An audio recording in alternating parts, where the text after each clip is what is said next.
The crash of September 2008 brought the largest bankruptcies in world history, pushed over 30 million people into unemployment, and brought many countries to the edge of insolvency. Wall Street turned back the clock to 1929. The tremendous crowds which you see gathered outside are due to the greatest crash in the history of the New York Stock Exchange. After the Wall Street crash of '29, which led to the Great Depression, the U.S. Congress launched an official investigation. In the senatorial bank investigation as J.P. Morgan arrives to testify. J.P. Morgan was among the business titans to be called to account by the Pecora Commission. Flash photography was introduced to heighten the spectacle.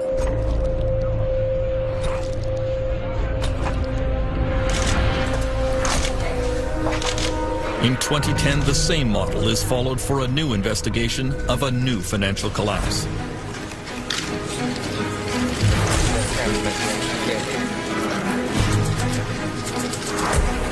Panel, ladies, photographers, move aside. Former California Treasurer Phil Angelides is chairman of the Financial Crisis Inquiry Commission. I'm honored to welcome you as we start this series of public hearings into the causes of the financial and economic crisis. He has taken sworn testimony from a parade of government and bank officials, trying to get to the bottom of what really caused the 2008 meltdown. The consequences of this financial crisis have been grim also. 27 million Americans who are either out of work, can't find full-time work, or have stopped looking for work. Millions who have lost their homes, and millions more who are in the foreclosure process. Trillions of dollars of wealth loss. I think one of our jobs is to try to rationally explain to people what the heck happened. People want to know. How did it all go so wrong? The key trigger of the 2008 financial meltdown was easy lending in the U.S. housing market. In an era of very low interest rates and reduced bank regulation, there was an astonishing building boom across the United States. In California, banks decided that virtually anyone could qualify for a home loan. Jim Kling has been a real estate agent in San Diego for over 20 years. Really, in 2004 and 2005, if you could fog a mirror, you could get a loan. That's how bad it was. They didn't really know or care about the qualifications of the buyers. And a payment on that. And whether those people could make those payments or not apparently wasn't much of a concern. Bills getting to be more than you can manage? Crossroads Mortgage has a whole range of solutions geared to people just like you. So if you're thinking of buying a home or refinancing? Even if your credit is less than perfect, AmeriQuest can help. Call 1-866. Banks began making what were called subprime loans to people who could ill afford to pay back the money, especially if house prices ever went down. The one man who could have stopped that practice was then U.S. Federal Reserve Chairman Alan Greenspan. For 20 years, the world's most powerful banker. Greenspan was revered in Washington. His power feared even by presidents. The Federal Reserve was the one agency that had the full authority to regulate subprime lending. And despite all the evidence, despite all the yellow and red lights going off, they chose not to. Staff reports. I mean, let me just ask you, would you put this under the category of oops? Should have done it? I mean, my experience has been, in the business I was in, I was right 70% of the time, but I was wrong 30% of the time. And there are an awful lot of mistakes in 21 years. And I would point out that the captain of the Titanic was 99% right and 1% wrong. It's the size of the mistake that matters. We now know that banks and mortgage companies were indulging in all sorts of fraudulent practices to pump up their mortgage business. Many of the loans were extremely complex and the terms hidden from borrowers. There were low teaser rates that would automatically reset to much higher payments after a few months. It was no accident that the most complex mortgages were sold to the least sophisticated buyers, especially in poor and minority neighborhoods like this one in South Central Los Angeles. So as you go about your daily work and your daily business, Congresswoman Maxine Waters has represented the district for 19 years in the U.S. House of Representatives. Information. You know, I've seen mortgages that were given to 70-year-old people who were on a fixed income, whose income was never going to increase, but that mortgage was going to reset within a few years. Where was that money going to come from? I've seen mortgages that I think are criminal. Angelo Mozillo was the undisputed king of the U.S. subprime market. He is called the Golden Boy because of his permanent tan and because at the height of the subprime real estate boom, he was making about $100 million a year. Everybody wanted to own a piece of real estate to get into the game. He became the darling of business magazines with a slew of fawning profiles of his rags to riches story. He always claimed that he was a friend to the poor and that his lending practices were helping scores of Americans attain the dream of home ownership. It's one thing for him to say that he was a friend to the poor, but in the final analysis, when you see that these poor people are now in foreclosure, now cannot get loan modifications, now ending up on the streets, then certainly that defies how he could have been, you know, a friend to poor people. Mozillo's company, Countrywide Financial, grew to become the biggest mortgage lender in the United States. Call Countrywide. We never stop thinking about what you need. And that makes home buying easy. Really. Countrywide was sold to Bank of America and almost immediately plunged in value. Angelo Mozillo was placed under investigation by the Securities and Exchange Commission.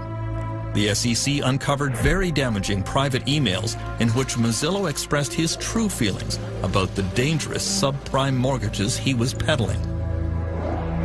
He wrote, "In all my years in the business, I have never seen a more toxic product." At the same time, Mozillo was publicly reassuring all his investors and clients. Countrywide views the product as a sound investment for our bank and a sound financial management tool for consumers. It does appear that there was a private view of the markets, and there was one that was espoused to borrowers, rating agencies, the investing public. The SEC has now charged Mozillo with insider trading and securities fraud. Lenders like Angelo Mozillo really didn't care if people ever paid their mortgages because those loans did not stay on the mortgage company's books. Mortgages were bundled together with other loans from across the country and moved to Wall Street. There, they were packaged up into complex new financial products. Bankers went wild for these financial securities that were really just stacks of IOUs. There was almost no government regulation of this market. It became a massive system of buying and selling these IOUs with fees being charged on each transaction. It was just all a way to make fees and to package up these streams of supposed cash flows and sell them off to investors. I mean, for a while there, anybody who touched a mortgage made money. It was like the most perfect product. I once had this view that when people started talking about toxic assets, that somehow they were like a good piece of fruit that had turned bad. Well, it turns out they were a rotten piece of fruit from day one. And all along the way, whether it was the broker, the lender, the securitizer, the market maker, everyone seems to have taken the view that they had no responsibility for the product that they were moving along in the system. That became, unfortunately, this cancerous material that was injected into financial institutions all over the world. One of the first places these toxic products landed was the financial district of London, England, nicknamed the City. There was a golden age here in the years before the meltdown. Garrett Anderson arrived in the city as a young trader in 1996. He had been a hippie selling trinkets on the beaches of India until his older brother found him a job in a London brokerage. I literally didn't know what the city was. I mean, I kind of was aware that there was a stock market, and I said, well, why? I mean, you have to wear a suit and things like that. And he said, I'll tell you why. It's quite simple. You'll have about £300,000 to £400,000 within about 4 or 5 years, and then you can go off and live the life you want to live. Since the selling of trinkets wasn't going down too well, I thought, why not? I had no idea about finance whatsoever. I didn't know what a PE ratio was. I didn't know what a yield was. When you're in the city, all you have to do continually is present a view and present it strongly and pretend you believe in it. It was all about schmoozing clients, taking them to strip joints, taking them to bars, getting that company credit card out and really giving it a bash. The wild atmosphere in Britain was brought about because Chancellor of the Exchequer Gordon Brown was easing financial regulation there. He called his new approach the light touch. We will advance if there is light touch regulation, a competitive tax environment and flexibility. Well, Gordon Brown light touch was an effort really to make the City of London the world's greatest financial centre. And it meant giving the financiers, giving the bankers a very free hand in the marketplace. Paul Martin was Canada's finance minister in those years. He says deregulation came about because of a competition between New York and London to become the financial capital of the world. The race to become #1 was very, very important. But how do you attract the financial industry? Well, the most logical way is what they call regulatory arbitrage, which simply says, let's gut the regulatory system, and therefore more people will come. But the prevailing culture was one that the markets always go up. It was an easy way to make money, drinking champagne, fat cat analysts. It was a joyous time. Everywhere you looked, there was great big new offices being put up, statues being put in the forecourts, people building great monuments to themselves in terms of the buildings they occupied and the way that they behaved. By 2004, Geraint Anderson was making a salary of $300,000 a year, plus an annual bonus of $700,000. He was invited onto business television shows as an analyst. We had profit before tax growth of 9.5%. The whole game is increasing your bonus. You don't go into the city to do the world some good. You go there to make money as quickly as possible. And if that means lying, cheating and stealing, that's what you do. Regulators and politicians are just deemed to be idiots. It's all about we will thrive with light touch regulation. And that, of course, is exactly what Gordon Brown was encouraging as Chancellor of the Exchequer.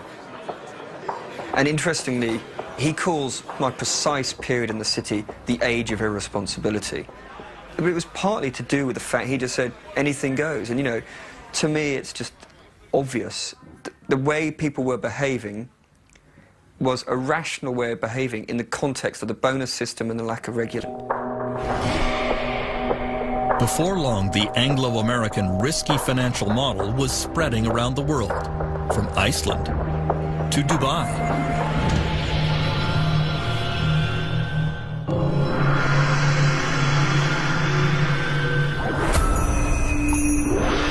If one country could be the microcosm of everything that went wrong in the years before the meltdown, Iceland is it. It is a place of staggering natural beauty. From its geysers, to its waterfalls, to its famous Blue Lagoon, it is a magnet for tourists. One thing Iceland was never known for was banking and high finance, at least until a few years ago. Iceland was transformed through the ideas of one man, longtime Prime Minister David Oddsson. He decided to shake Iceland out of its social democratic past and remake the country according to his free market principles. He surrounded himself with like-minded admirers. David Oddsson is somebody who fulfills the two criteria that Machiavelli puts up about political leaders. He is cunning as a fox and he is courageous as a lion. David Oddsson wanted to privatize almost everything touched by government. Iceland's #1 resource industry has always been fishing. Oddsson parceled up the country's fishing grounds and passed them off to big ship owners. On Egil Helgason's popular political TV show, the reaction was disbelief. For many people, this would sound as it's almost surreal. You take the fishing grounds, the fish that swims in the sea, and you give it to a bunch of people who own ships for good. This is the main resource of our country. This was the beginning of what came later. In 2003, Odson made his most controversial privatization. Some of the biggest banks in the country were auctioned off in suspicious circumstances. Coincidentally, they ended up in the hands of some of David Odson's closest friends. Mr. Odson's friends were father and son who came from Russia with some money they had made from shady dealings in the brewery business in St. Petersburg. And suddenly they found themselves to be the owners of the oldest bank in Iceland. These guys didn't know the first thing about banking. In retrospect, they're either greedy criminals or complete fools.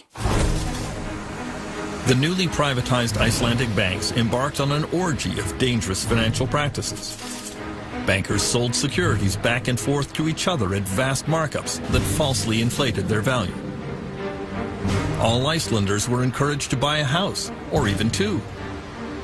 The central bank lowered interest rates, flooding the country with easy credit. As in the United States, this triggered an unprecedented real estate boom. Icelanders living and working abroad came home to take advantage of the wild market.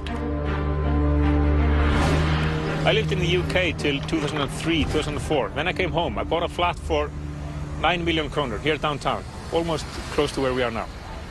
1.5 years later, I sell it for almost 15 million kroner. I'm like, hey, what's going on? I've done nothing to this flat. And here we are, 6 million kroner in my pocket, just for keeping it for 1.5 years. And of course, when you're benefiting from it, you're sort of, okay, well, this is great. There's a saying now, if something is extravagant, oh, this is so 2007, you can't be serious. 2007 is having Elton John in your 50th birthday party, as one of the business tycoons did. People just went too far. People took one loan too many. People bought one car too many. Iceland was not alone in its reckless financial planning during the boom years.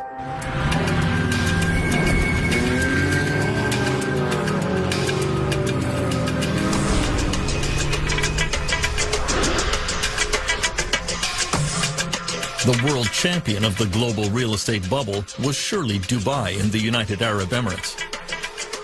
Money was no object, as every local sheikh and every booming company competed to see who could erect the most ostentatious building. No idea was considered too outlandish. When waterfront property rose dramatically in value, Dubai decided to make more. Ships vacuumed sand off the ocean floor to make the famous Palm Islands. On them were built an endless line of luxury condominiums and hotels that were snapped up by wealthy investors from across Europe, Africa, and the Middle East. Canadian Robert Lee went to work for Dubai's leading real estate company 10 years ago. Dubai in its heydays, we used to call the sales center the fish market. It's, you know, people could come and would say, give me an apartment, any apartment, I don't care what, 2 bedrooms, 3 bedrooms, just give me an apartment. Because in a way, people were buying options, because most people were buying things with zero intention of actually living in it. So they were buying coupons to resell it to somebody else. We'd be selling $1 billion worth of real estate in one day. All of this flowed from the vision of one man, Dubai ruler Sheikh Mohammed bin Rashid Al Maktoum. When he saw the first plans for what would become the world's tallest building, the Burj Khalifa, he had only one comment to the developer: make it bigger. I was silly to suggest a 90-story building, and the meeting was very short. He just left. But you know, I've been with him a long time, so I went again to the design studios, and then we put something really marvelous, and his question was, how much higher than anybody else? I said, it's about 40% plus. He said, great. He called me the next day, and he said, where are the cranes? Was there no limit to how high Dubai could fly before it got too close to the sun? There was always a nagging sensation that, is Dubai going to be like the other cities around the world that has seen the fall. But at the same time, you live here for a few years, you basically buy the story. You drink the Kool-Aid. And you're saying, hey, we must be different. While Sheikh Mohammed apparently believed that the party could go on forever, some began to wonder when the global real estate bubble would burst and what would set it off.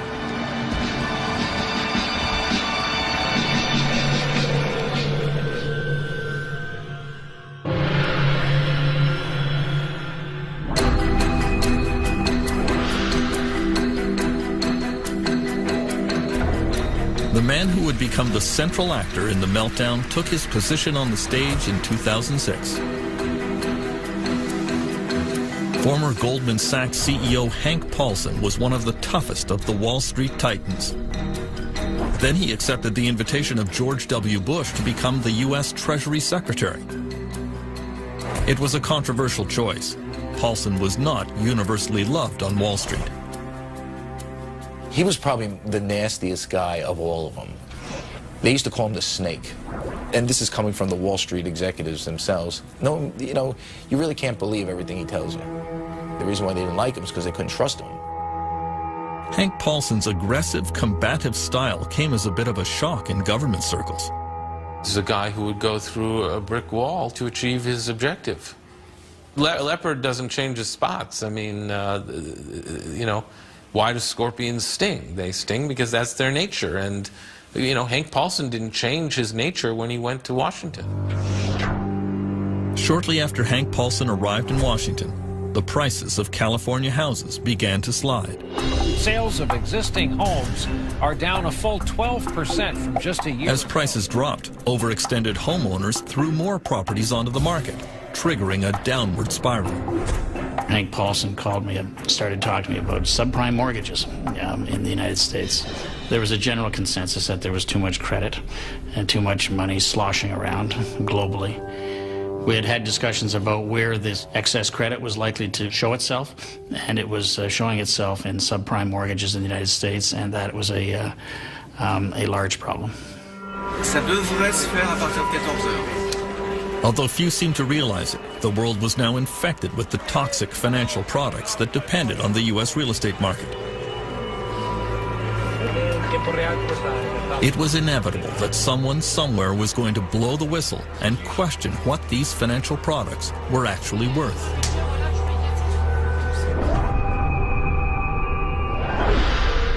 As it happened, the alarm sounded in Paris in August 2007. The giant French bank BNP Paribas discovered that many of its investment funds were filled with toxic U.S. securities. They stopped all withdrawals from those funds.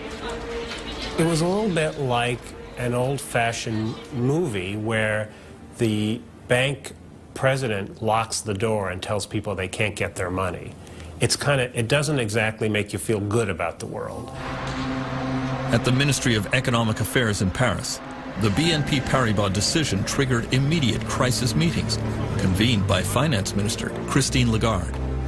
Ça a commencé de manière très dure, je m'en souviens très bien, parce que c'était interruption de vacances immédiate, retour à Paris et discussion immédiate avec les banques sur ces conduits qu'elles étaient en train de fermer en raison d'un début de fissure dans l'édifice financier. If BNP Paribas couldn't value their securities, then one started asking how many other companies couldn't value their securities.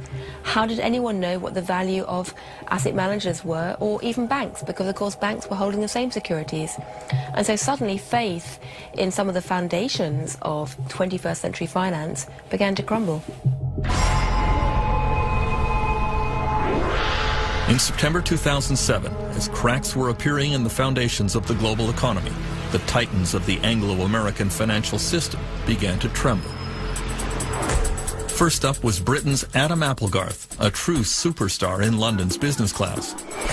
Applegarth had it all. He joined an obscure bank called Northern Rock in 1983 and had a meteoric rise, becoming CEO of the bank in 2001.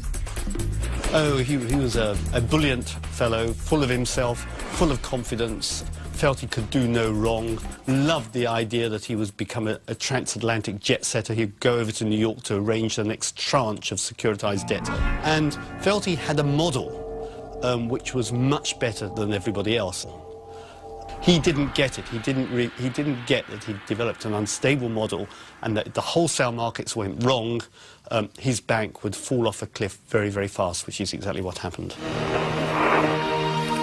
Good evening. One of Britain's biggest mortgage lenders, Northern Rock, is applying to the Bank of England for emergency financial support.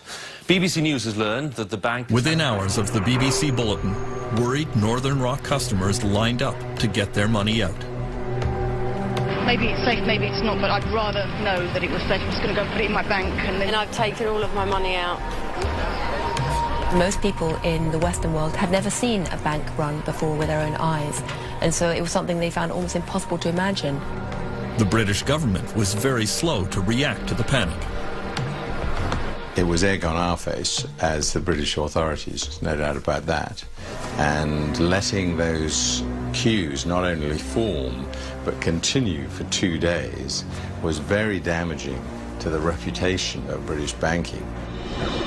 Adam Applegarth was hauled before a British parliamentary investigation of the failure of his bank, but he was characteristically defiant. Mr. Applegarth, do you actually accept you've done anything wrong? It was a good business model, but clearly couldn't deal with the unforeseen global freezing of the liquid markets. You keep saying it was unforeseen, yet this committee had been discussing it for 6 months.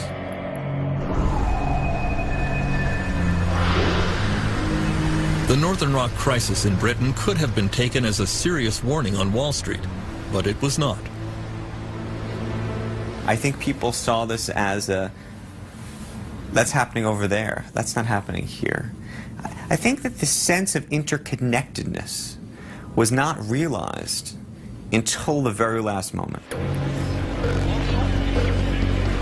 Wall Street did not really start paying attention to the growing international crisis until one of its own megastars began wobbling in orbit, the flamboyant head of one of America's oldest and biggest banks.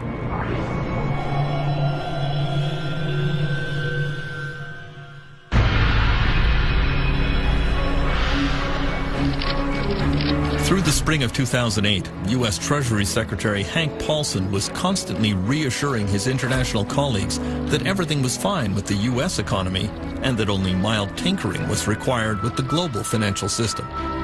In private, French Finance Minister Christine Lagarde advised her friend that he was being very foolish. Je lui ai dit, Hank, on voit le tsunami qui nous arrive dessus, et tu es sur la plage en train d'hésiter sur la couleur du maillot de bain qu'on va porter. The first major U.S. casualty of the financial crisis came with the dramatic fall of one company and one man, the richest CEO on Wall Street. Jimmy Cain was a legend.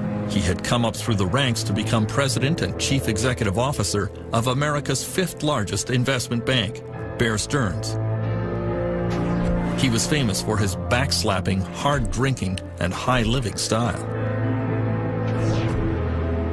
Jimmy is really out of central casting. I mean, I've described him as an amiable rogue. I mean, he's definitely can be quite charming, definitely can be quite ruthless, has a twinkle in his eye, and I think that combination of ruthlessness and charm, that people get to the top with that combination. Jimmy Cain was a flashy risk-taker in business and in his personal life. In 2007, he was worth over $1 billion, and he wanted everyone to know it. Every Thursday afternoon after the stock market closed, he would board a private helicopter a few blocks from his Manhattan office and fly off to his country house on the Jersey Shore for weekends of bridge and golf. He did have one troubling habit that would come back to haunt him. He used to brag about smoking pot. I'm in the elevator of Bear Stearns, and it was 2004, 2005, and Jimmy Cain tried to hand me what looked like a joint. I'm not kidding. Cain's pot smoking became public at the worst possible time for his firm. In the fall of 2007, Bear Stearns' risky bets on mortgage-backed securities began to go wrong. The firm started to hemorrhage money.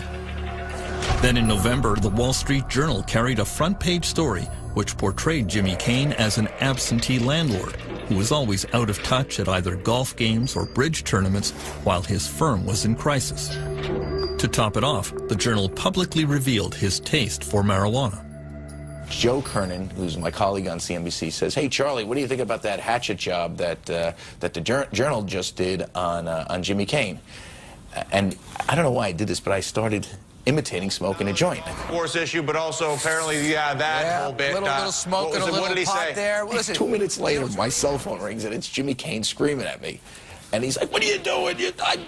I don't smoke pot." I said, "Stop it. Stop it." I said, "Listen, who cares? I mean, you're not breaking the, it's kind of a harmless crime. Why don't you just laugh it off?" And I'll never forget what he said to me. He goes, "Laugh it off. You try to laugh it off. You're not running a company." You know, Jimmy had made a lot of enemies on Wall Street. It's a very competitive Darwinian place. If they smelled, chum in the water, the sharks are going to circle. In January 2008, Jimmy Kane was forced out of the CEO position and became an unpaid chairman of the board at Bear Stearns, but the firm continued a downward slide. It had more exposure to toxic financial products than any other Wall Street firm. Kane had left a ticking time bomb behind him, and it exploded in March 2008. Rumors swept the financial world that Bear Stearns had liquidity problems, trouble raising cash. When Hank Paulson heard the rumors, he told his Washington staff this will be over within days. He knew that Bear's clients would immediately pull their cash out of the bank, causing it to collapse. We have some breaking business news tonight. The storied investment bank Bear Stearns is reportedly close to selling its... Paulson was right. On Sunday, March 16th, Bear Stearns was taken over by rival J.P. Morgan in a deal bankrolled by the U.S. government. Just 1 year earlier, Bear's share price had been a lofty $170. Get this, it's valued at about $2 a share in this deal. $2 a share just last year. People thought it was a typo. Bear stock had traded, what, in the 30s or 40s? The closed in the previous Friday, and so, the idea that it would be worth $2 a share was impossible to fathom. Okay, could I ask you one question? No.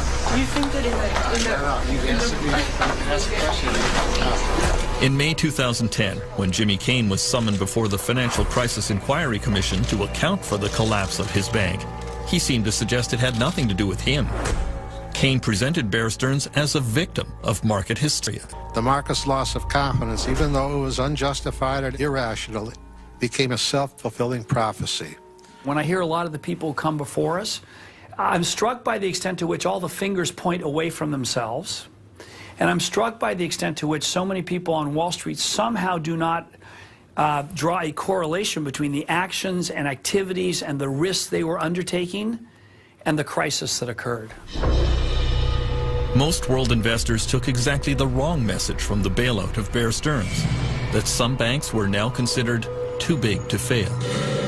The key message that emerged after the Bear Stearns bailout was that no matter what happens, the American government, and in fact it was presumed the European government, will not let a big bank go bust. For some on Wall Street, it was obvious that the next domino to fall would be America's fourth largest bank, the venerable Lehman Brothers, run by one of the most feared and ruthless men in the United States.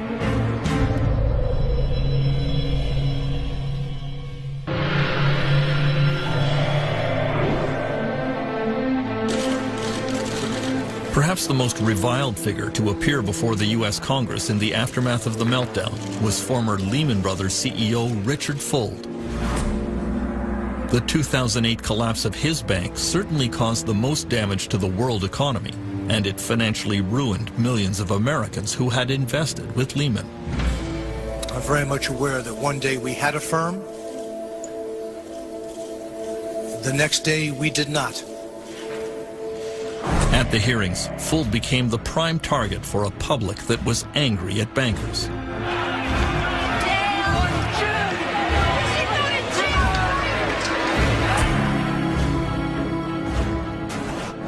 Dick Fuld had spent his entire career at Lehman Brothers, starting at the bottom and clawing his way up the ladder.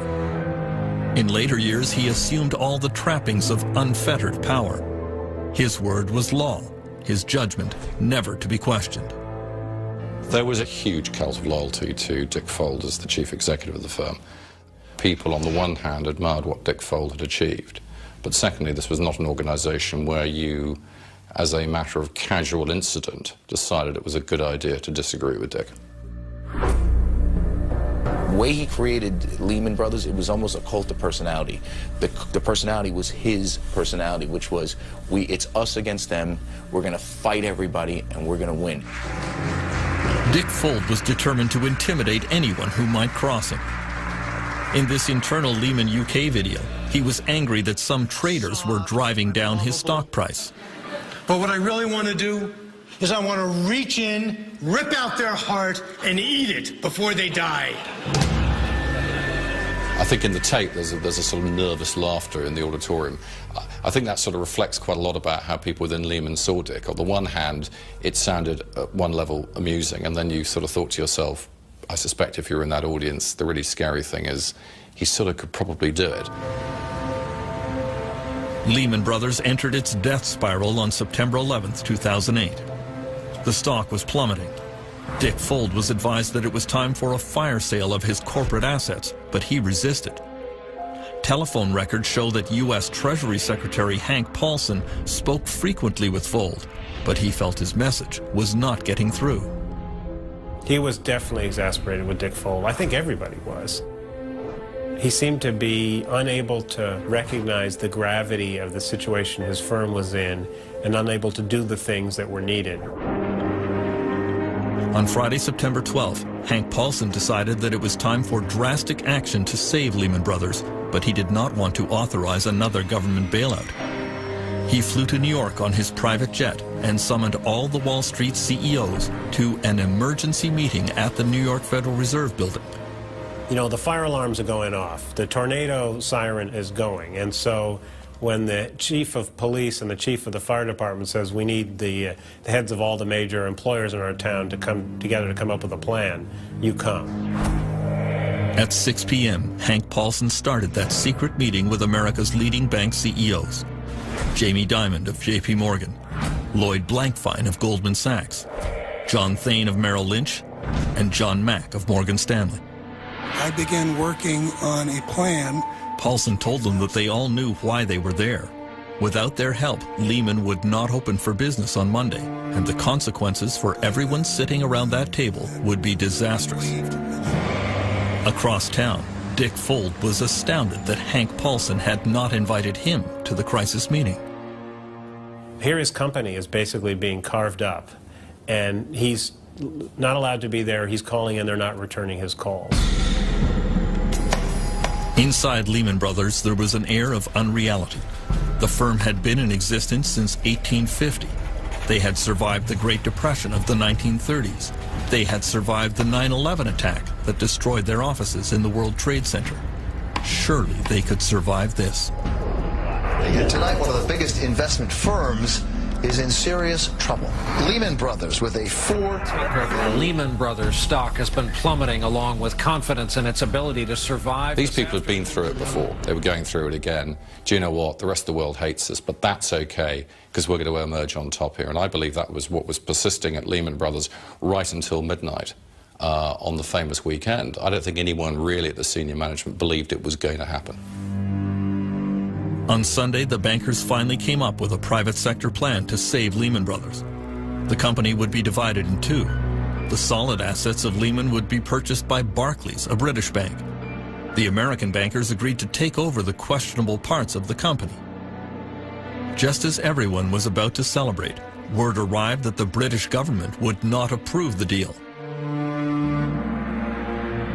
Hank Paulson placed an emergency call to British Chancellor Alistair Darling, but couldn't budge him.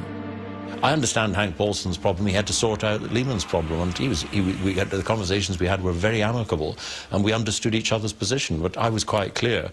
I could not agree to something where the British taxpayer was taking on a liability that people didn't fully understand. Paulson hung up feeling deflated and frustrated. He announced to everyone in the room, "The British screwed us." objectively, this deal was never going to happen. And the most striking thing about this whole story is how little effort the Americans gave to talking to the British authorities until literally the last minute. Paulson knew Lehman's failure would bring financial catastrophe. Millions of people around the world would lose their savings and pensions. At this moment of maximum tension, Hank Paulson had a panic attack. He slipped out of the room and called his wife. I just said, Wendy, Lehman Brothers is going to fail, and it's going to be very bad, and a lot of people are looking to me, and I don't have all the answers, and I'm afraid, would you pray for me? This has been an historic Sunday on Wall Street, and it's not over yet. At this hour, the Lehman Brothers Investment Bank appears headed toward bankruptcy. With $613 billion in debt, Lehman is by far the largest bankruptcy ever in this country, dwarfing... On the sidewalks of New York and in investment houses around the world, there was a rising sense of panic. One who felt it was Mohammed El Arian of PIMCO in California, among the world's largest institutional investors with $1 trillion under management. I remember calling my wife and telling her, go to the cash machine, take cash out, because I'm not sure whether the banks are going to open tomorrow. There was a feeling that the system was incredibly fragile, that the unthinkable was clearly thinkable. Lehman Brothers officially declared bankruptcy at 2 a.m. There was widespread fear that could trigger a chain reaction that would take down the world banking system. At the New York Federal Reserve, then President Tim Geithner told his staff to prepare for the crash landing of Lehman. He told them to put foam on the runway. The problem is they didn't put nearly enough foam on the runway, and there were all sorts of unintended consequences. The ripples that they anticipated turned out to be a tsunami. The tsunami unleashed by the crash of Lehman Brothers would sweep around the globe, destroying millions of jobs and wiping out the economic future of entire countries. Protests rocked world capitals, from Reykjavik to Beijing to London.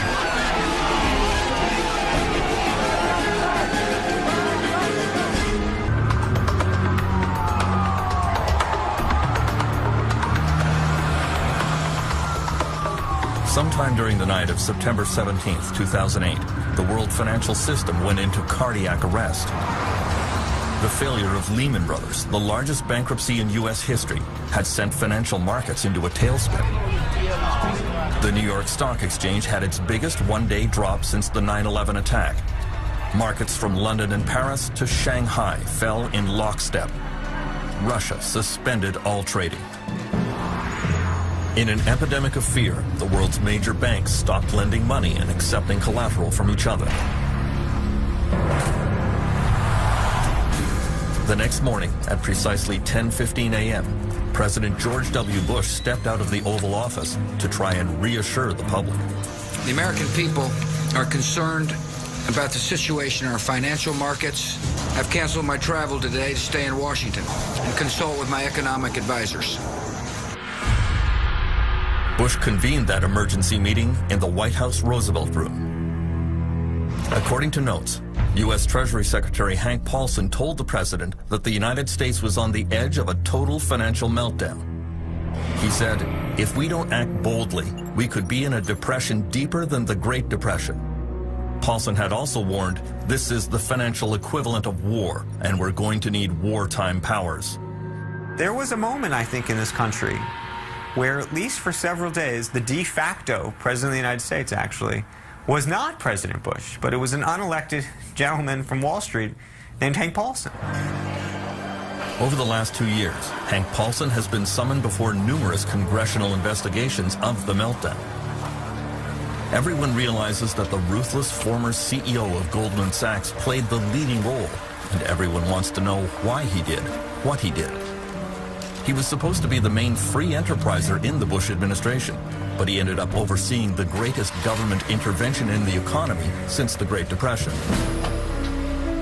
All investigations go back to his key decision in September 2008. the decision to allow Lehman Brothers to fail.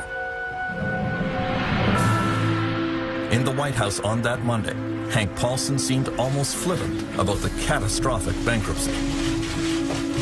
Good afternoon, everyone, and I hope you all had an enjoyable weekend. Yeah. He said that it was not the role of government to save private businesses. I never once considered that it was appropriate to put taxpayer money on the line in resolving Lehman Brothers. Not saving them is a little bit like saying, well, we're not going to put the fire out in your house because you caused the fire because you were smoking in bed. And the guy who lives next door will say, well, that's great for me when my house goes too because you're trying to teach this guy a lesson. The Lehman failure had repercussions around the world. Millions of people would lose their life savings. Pension plans were decimated. French Finance Minister Christine Lagarde would play a key role in the crisis. Although she was a close friend of Hank Paulson, she publicly called his Lehman decision horrendous. Vous savez, je l'ai dit pratiquement le lendemain matin de la décision.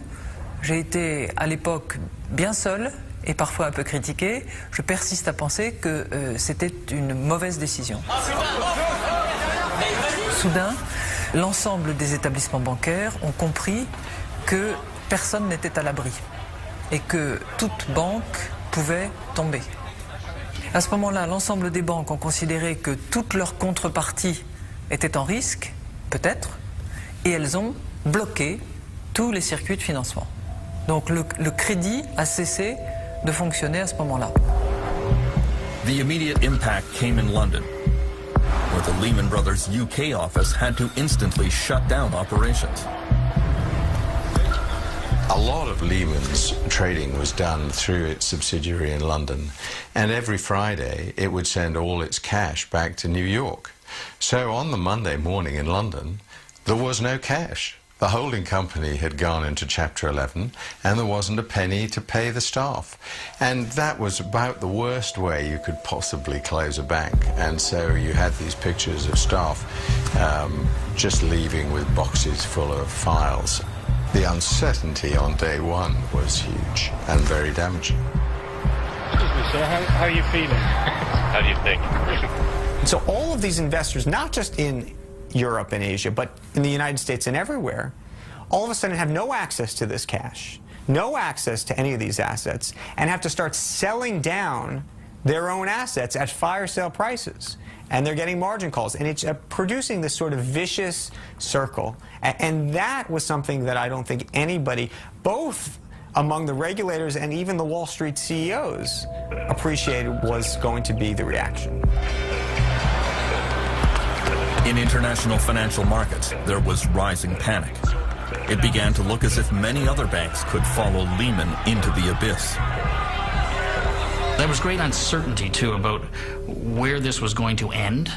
It was really gut-wrenching uncertainty, and that is hard to accept. I mean, you deal with it, but you kind of go, where is the bottom here?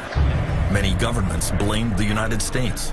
The U.S. authorities have not got a grip on this. They're losing control, and I think you saw that in the trade credit. Suddenly, it was impossible to get trade credit, and literally from that week, you see this dramatic downturn in world trade. And of course, we were hit by that. We're a trading country, so the collateral damage was huge. All eyes turned to Hank Paulson to see what the U.S. government would do next. He was not always clear about his intentions. I don't know if you've read it yet, but we had said that we welcome. He's not very articulate. He has a hard time explaining what he's doing. He seems to be very impulsive. He's constantly on the phone barking orders. He's impatient. He drives his people very hard. He understands very quickly how severe the financial problems are, but I think he muddles the message in ways that may make it worse, because it's very confusing. He says one thing and does another, and then he changes his mind again. Paulson's ability to reverse directions came to the fore in the next crisis he confronted: the near collapse of the world's biggest insurance company, AIG.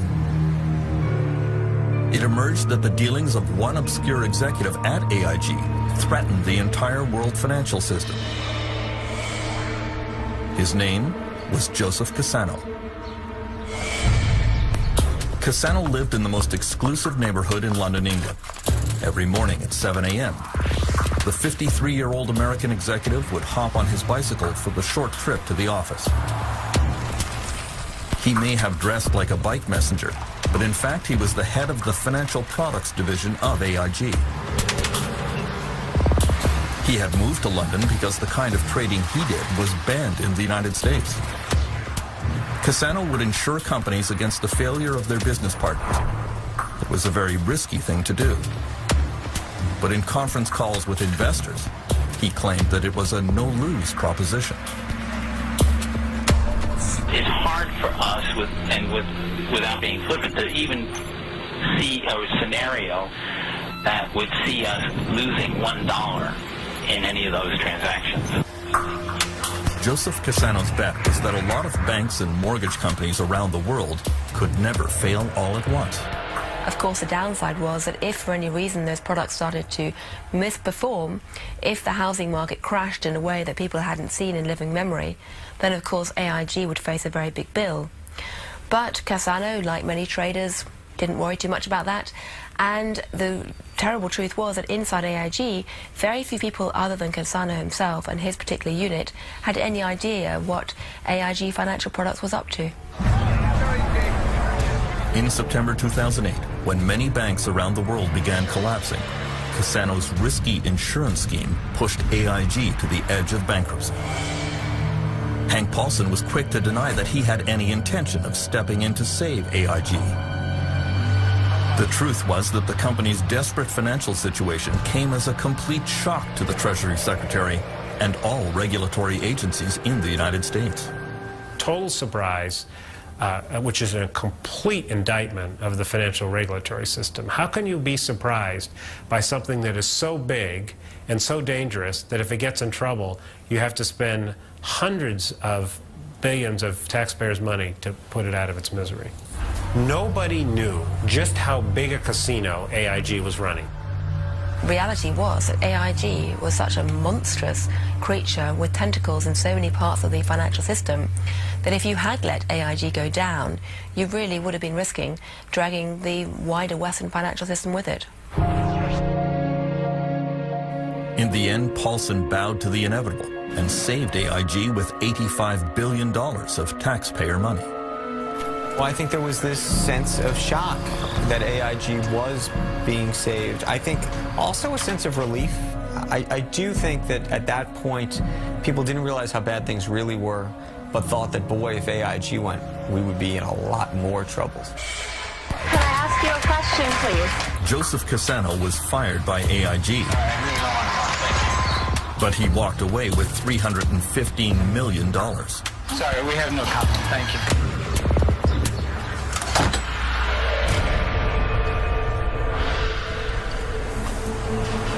On Thursday, September 18th, U.S. Federal Reserve Chairman Ben Bernanke and Hank Paulson went to ask congressional leaders for more powers and several $100 billion to staunch the bleeding. The meeting took place in the office of the most powerful woman on Capitol Hill, House Speaker Nancy Pelosi. Good evening. I'm very pleased to welcome the Democratic and Republican leadership of the House and Senate, as well as the... Bernanke speaks first. And, you know, Fed chairmen are usually kind of careful about predicting doom and gloom, because if they say they're going to be showers, everybody assumes it's going to be a hurricane. And he comes in and says, it's going to be a hurricane. He says that if you don't put some money up, taxpayer money to bail out the financial system, we'll have another Great Depression. And most of the members of Congress there are just completely stunned. Harry Reid, the majority leader, the senator from Nevada, says to him, well, how long do we have? And Bernanke says a couple of days. And Harry Reid says, the Senate of the United States does not flush a toilet in a couple of days. They really thought they were staring at the economic abyss. That's what was in front of them. And, you know, we focus so much on Lehman Brothers and AIG, but it was those next dominoes. It was Morgan Stanley going. It was Goldman Sachs going next. And after that, we were talking about General Electric, an American icon. Hank Paulson's telephone logs show that he was receiving calls from the head of almost every major corporation in America, Many of them, like Jeffrey Immelt of General Electric, worried that bankruptcy was just around the corner. Paulson realized that he had to pump government money into the financial system to allow banks to resume lending to consumers and to each other. He came up with a plan called TARP, the Troubled Asset Relief Program. The government would strengthen U.S. banks using taxpayer money to buy their questionable assets. We got to get this up to the hill quicker. We got to keep it simple, very simple. The proposal was not well received. Hank Paulson, who wasn't very good at dealing with Congress at the best of times, turned up with a very thin proposal of a similar kind to recapitalize the banks, but it wasn't well prepared. It was only 10 pages long, whereas most bills in Congress are 700 or 800 pages long. There was no account about how the money would be spent, and Congress turned down the plan. They didn't like it. You see, what has been holding up the deal... Ohio Congresswoman Marcy Kaptur voted against the Bail Act. I saw it as a means for Wall Street to take a very gun-shy Congress a few weeks before election and strike the fear of God into them and get anything you wanted out of them and essentially transfer all of the losses that they knew were happening to the public sector. No, Mr. Paulson, we're not going to do what you're asking us to do. The vote did not turn out as Hank Paulson expected.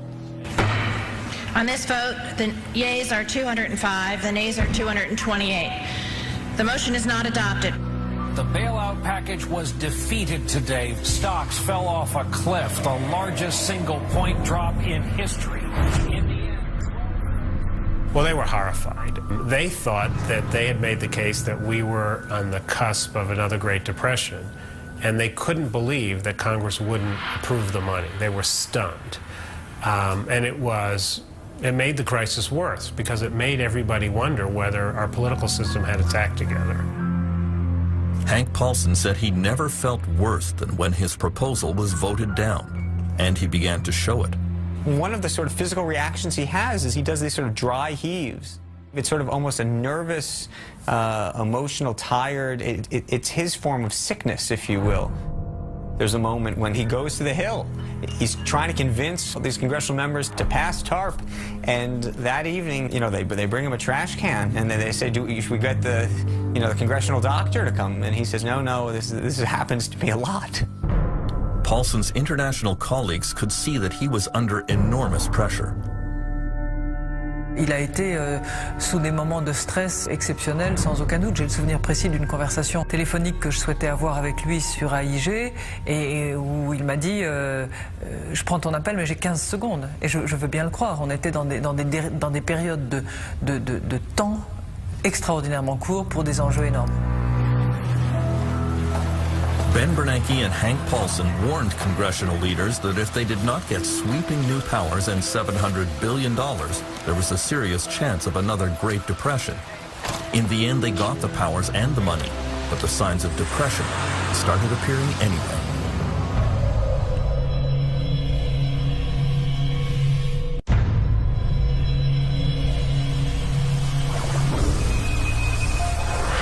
In the last few months of 2008, signs of economic depression appeared in many parts of the United States.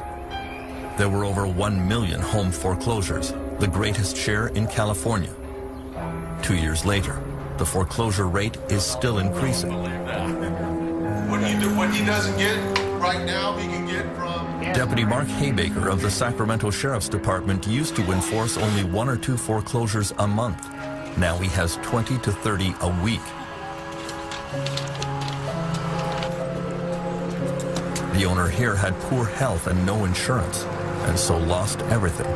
Good luck to you folks. All right, take care. Don't move to California, that's all I gotta say. Construction worker John Kesnick is helping the family move out on the foreclosure deadline, piling their belongings onto the sidewalk. He too has been out of work for months. Hey, just no one's buying any houses. What's happening to the California dream? Yeah, okay. It used to be good here. There ain't no more. Here we go, guys. Sheriff Haybaker has one of the toughest jobs in the state. He often has to forcibly remove people, and sometimes even has to draw his weapon. he is haunted by the case of one older man who was not going to listen to reason. Hello? Sheriff! And he continually called the bank and made threats to them. The bank made me aware of this. I showed up with another officer. We approached the house and made entry into the house, and when we did, he shot himself, committed suicide. The living room was dark. He was sitting in the living room on a couch. Didn't leave a note for us, didn't leave any explanation at all, and he did pass away the day after that. His family had probably lived there his whole life, and the bank took his house, and he probably felt that he had nowhere else to go.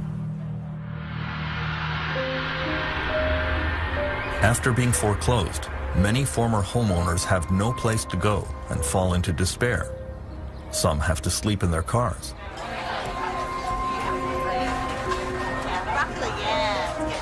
Single mothers Nicole O'Connor and Audrey Schreibner have just found places in the St. John's Women's Shelter in Sacramento.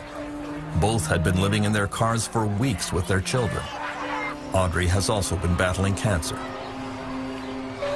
I've been working since I was 15, so I have a lot of history, but physically I'm just not up to it, right now. And so for the month before I came here, me and the 2 kids were living out of my van.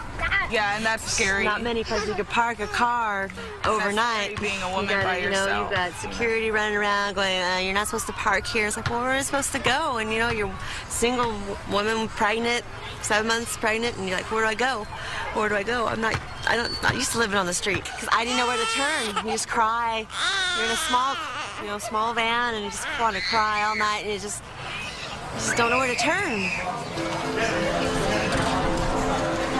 Under government pressure, California banks and mortgage companies hold events like this one in San Diego. Homeowners facing foreclosure are offered one last chance. They line up to talk one more time with bank officials, but there is little room for negotiation. It is exasperating for homeowners like Jack, who did not wish to provide his last name. They don't do any favors for anybody. It's all about money. They don't care about people. They could send them home, make them homeless, put them in the street.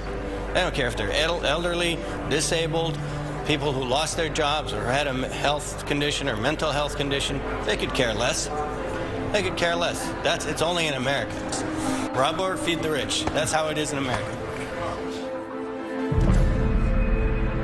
The actions of banks during the financial crisis raised the ire of many U.S. politicians. They don't return your phone call, or they put you through so many hoops that you get so confused that you just give up. And that's the whole idea. Wear you out.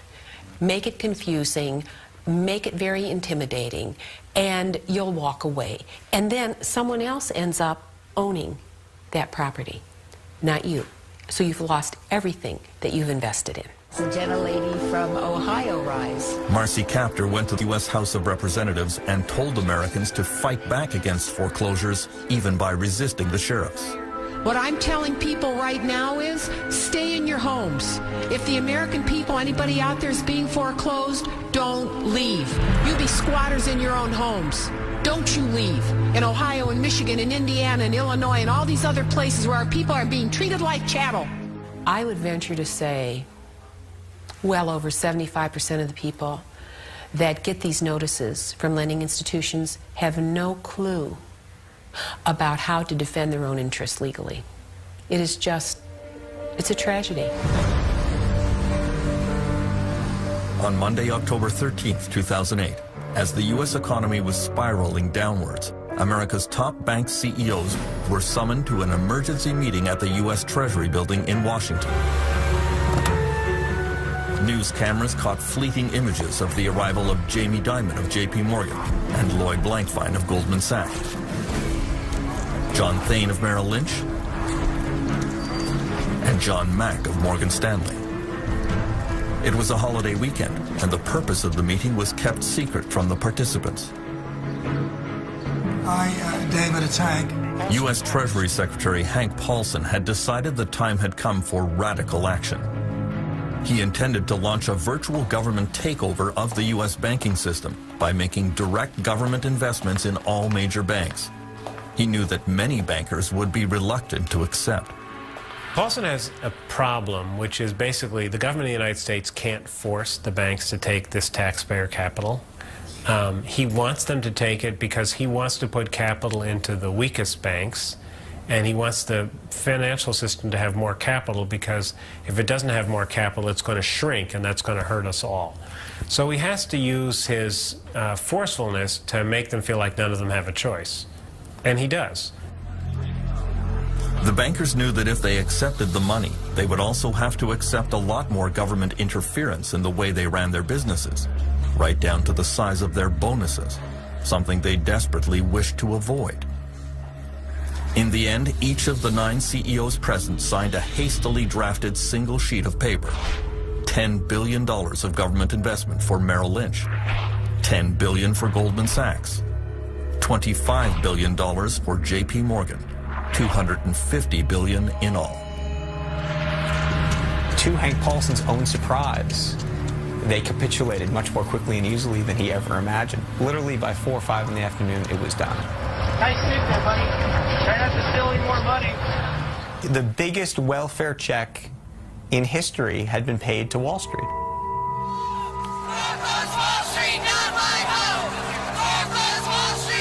Hank Paulson may have had sound financial reasons for doing what he did, but he had no idea what the public reaction would be. Protesters filled the streets denouncing bailouts for billionaire bankers.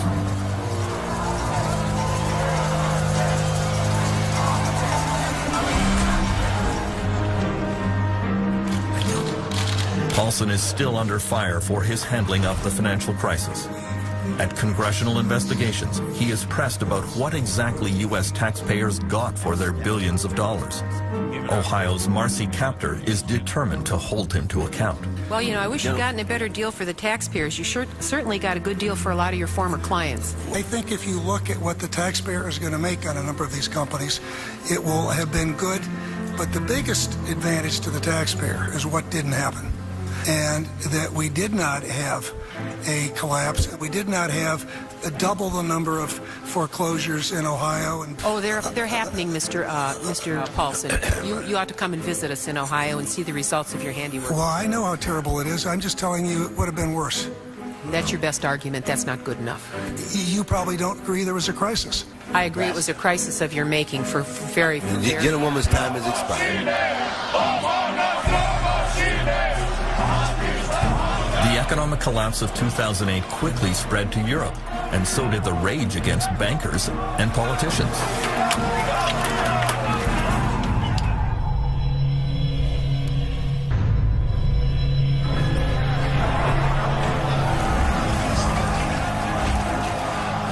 The 2 years since the financial meltdown have been marked by constant violent protests overseas. Police have fought pitched battles with demonstrators in London, in Italy, and in Lithuania. Protests in Greece began with farmers and quickly spread to civil service workers and students, all of whom are facing severe funding cuts because of the meltdown. From the very start, European governments stumbled in response to the turmoil. Conflicts first appeared at this meeting in Paris on October 4th, 2008. Banks in Britain and France had already started to collapse, but Europe's leaders couldn't agree on what to do about it. France's Christine Lagarde had proposed a European rescue fund for troubled banks, but Germany's Angela Merkel wanted nothing to do with bailouts of any other country's financial problems. In a closed session at the summit, Merkel sternly told President Nicolas Sarkozy, every country must clean up its own shit. Ironically, that very day, a German mortgage lender suddenly needed a massive government bailout, and it was Merkel who had to write the check. A French newspaper quoted Sarkozy's gloating. Merkel told me each to his own shit, and then she ends up in it. Maybe the meeting failed, but it was not my failure, it was Merkel's. She fell into her own trap. The whole affair was not a great advertisement for European unity. Mais c'est pas un drame.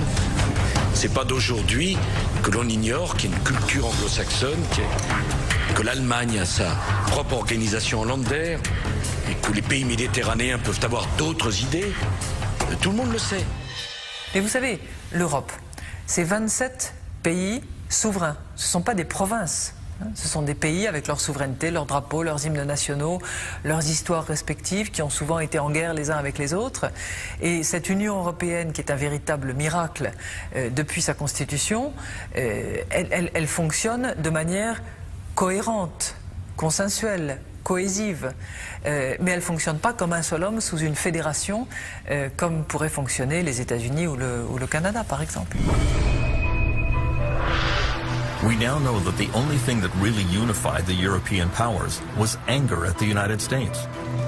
A tug of war played out behind closed doors when world finance ministers descended on Washington to confront the Americans in the first week of October 2008.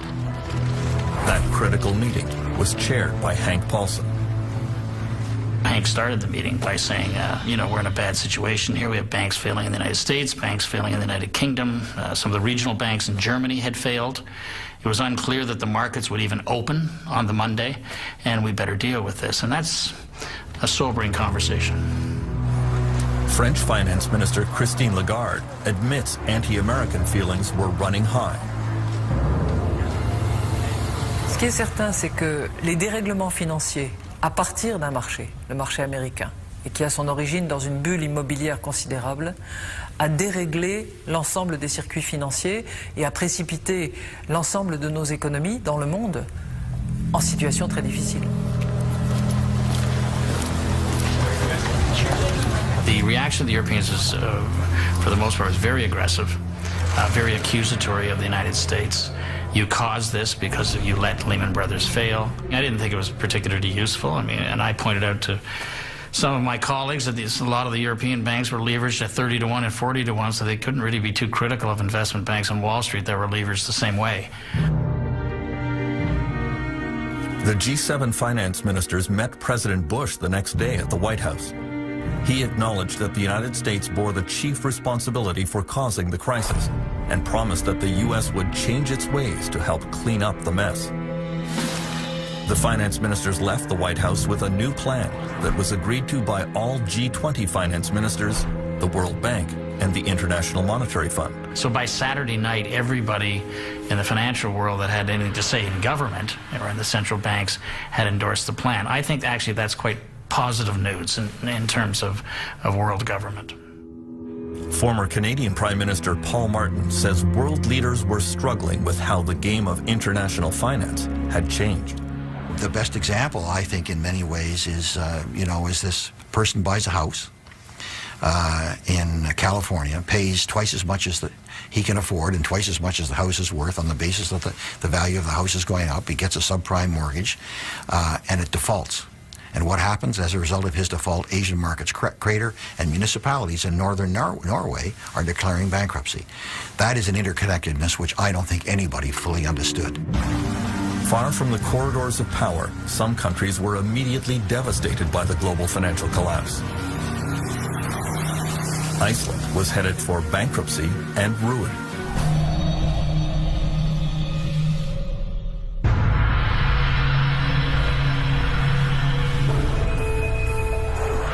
During the meltdown, the worst international dispute over money came between Britain and Iceland. Iceland flew higher and crashed harder than almost all other countries. In the boom years, Iceland had privatized its banks. The new owners embarked on a binge of questionable financial practices. Many Icelanders thought they had developed a world-beating new banking model. The global financial collapse would prove them wrong. Egil Helgason is Iceland's most popular political broadcaster. Suddenly, a small country with no history of banking, no history of stock markets, thought that they knew best. Even it's on record from the Icelandic Chamber of Commerce saying, of course, the Scandinavian countries cannot teach Iceland anything because we are cleverer than them.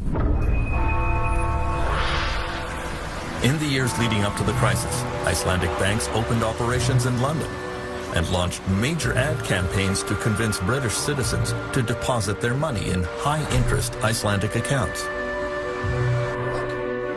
Credit cards, club cards, discount cards, frequent flyer cards, ridiculous. The actor John Cleese became a pitchman for the Kaupthing Bank. So all you Icelanders have got this figured out. iSave, right. iSave was an internet deposit scheme run by Landesbank. Because iSave's an online savings bank, completely dummy-proof. Not quite. In October 2008, Iceland's banks quickly collapsed and had to be taken over by the government. Prime Minister Geir Haarde went on national television to announce that the country was facing bankruptcy and ruin. Svo hætta raunveruleg, góðir landsmenn, að íslenska þjóðarbúið myndi ef allt færi á versta veg, sogast með bönkunum inn í brimrótið og afleiðingin yrði þjóðar gjaldþrot. Guð blessi Ísland. The UK government immediately demanded that Iceland guarantee British deposits in Icelandic bank accounts. Already facing bankruptcy, Iceland refused. British Prime Minister Gordon Brown was furious. What happened in Iceland is completely unacceptable. I've been in touch with the Icelandic Prime Minister.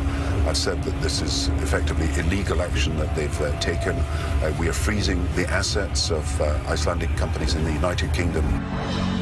Britain invoked its draconian anti-terrorism legislation and placed Iceland and Landesbank on its official list of proscribed organizations.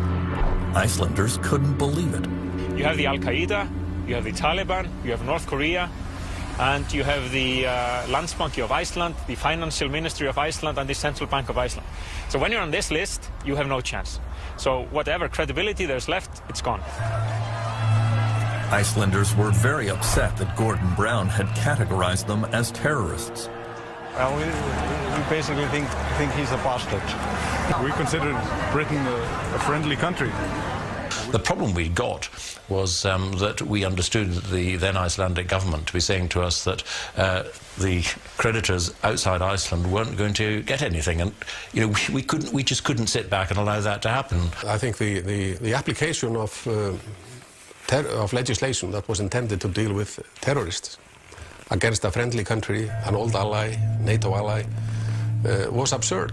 This would never have been done had they been dealing with a more powerful country than Iceland. I think there was nothing about bullying Iceland. I mean, Iceland had allowed these banks to develop and to ruin themselves and ruin the country. Things are clearly tough for our US and our global viewers, but look on the bright side, you could be in Iceland. Et en Islande, une nouvelle banque a été placée sous tutelle de l'État aujourd'hui. C'est la troisième. The financial system there teetered on the brink of collapse today.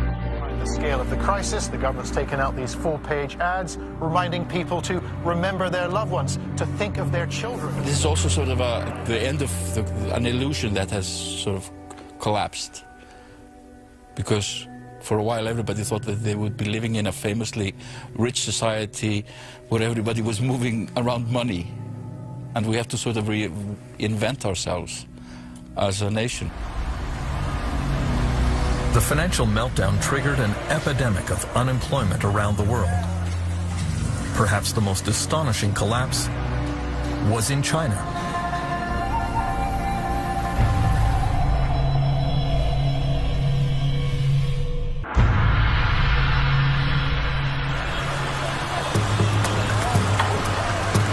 The interconnectedness of the world economy became starkly apparent in late 2008 in China.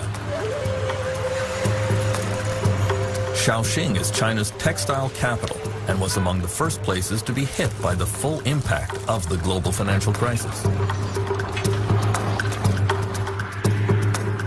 The story begins with Tao Shulong, the millionaire owner of this textile plant in Shaoxing. Tao's factory employed 4,000 workers in an industrial compound that covered the size of several football fields.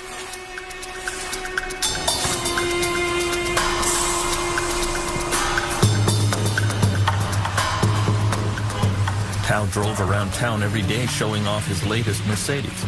and he was widely seen here as an advertisement for the new China.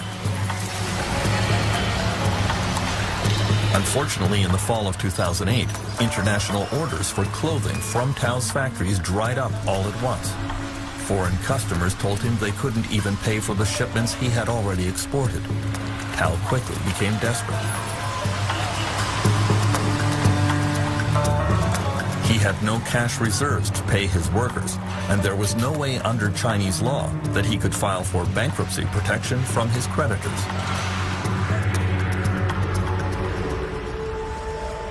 And so late one night in October, Tao sold his Mercedes, burned the financial records of his companies, and disappeared into the night.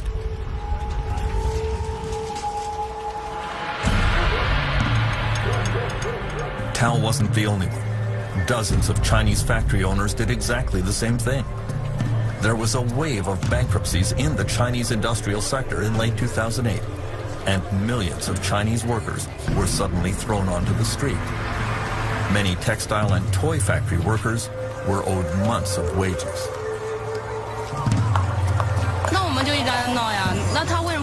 We just want to be paid what we deserve, and we are not asking for anything that we do not deserve.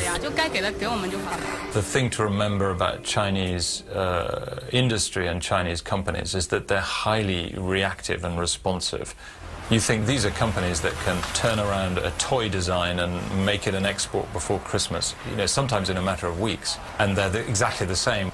When orders start falling off, they close very quickly. And there is sort of instant reaction to lack of profitability, which is fire all the workers. It's a very brutal form of capitalism. Someone got on the roof to jump, this woman says, but the police just said, go ahead. Other workers reveal they haven't eaten for 2 days. Han Dongfang is a labor activist in Hong Kong who hosts a hotline radio show devoted to workers' rights. He says China's labor unions were of no help to the laid-off workers because those unions operate as virtual branches of the government. They never thought how to represent the workers, how to help the workers. So therefore, everything they react in a way that the workers don't really need. By Christmas 2008, there were an estimated 15 million unemployed workers in China.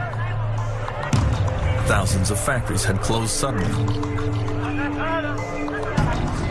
Demonstrations broke out in several cities. Some police cars were overturned. Millions of angry workers demonstrating in the streets is about the worst nightmare for China's communist government. The interesting thing is that the Communist Party was extremely worried that that might happen. And it's always worried because its legitimacy, the legitimacy of the Communist Party of China depends absolutely on delivering economic growth. And if you talk to Communist Party officials, they will admit that. They'll say, look, if we don't deliver economic growth, there's nothing else, because we're clearly not really communist anymore ideologically. We have an essentially capitalist economy. And if we don't make it work, then we are the ones to blame, and therefore we have to keep delivering economic growth. So they're very sensitive about any form of unrest. The 2008 demonstrations echoed the notorious Tiananmen uprisings of 1989, when Chinese citizens lost their fear of dictatorship and stood up to the communist government. Han Dongfang was a leader of the Tiananmen protests, but speaking from experience, he urged workers not to participate in the violent demonstrations of 2008. One of the lessons I learned from 1989, the huge, massive street action, looks powerful, yes, but after the crackdown, everybody disappeared. We're human beings, and we have fear in front of machine guns. Even 1 million people in the street continue for 3 days. That power is not really reliable. The Chinese Communist government quickly suppressed the demonstrations there.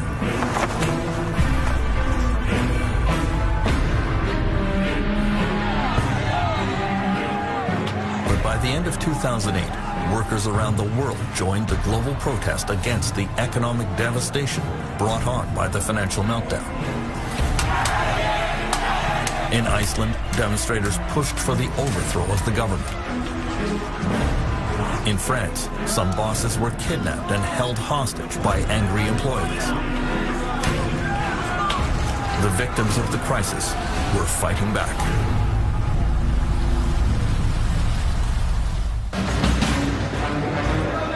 The years since the 2008 collapse have been marked by demonstrations around the world. Owing to the loss of an estimated 30 million jobs.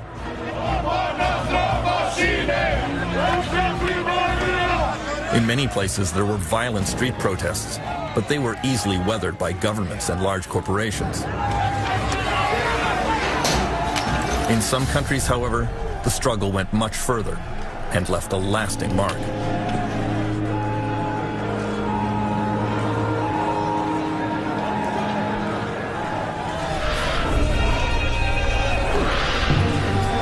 The epicenter of this battle was in France, where workers have always been quick to the barricades.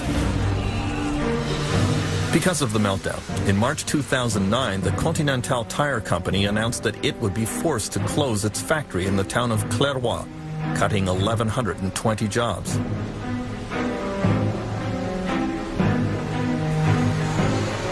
The plant was still showing a profit, but according to the factory boss, Louis Forzy, the workers here were just not as motivated and productive as they should be.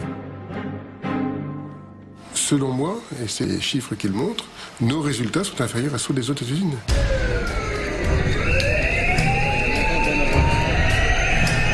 Continental workers labeled Forzy a thief and a liar.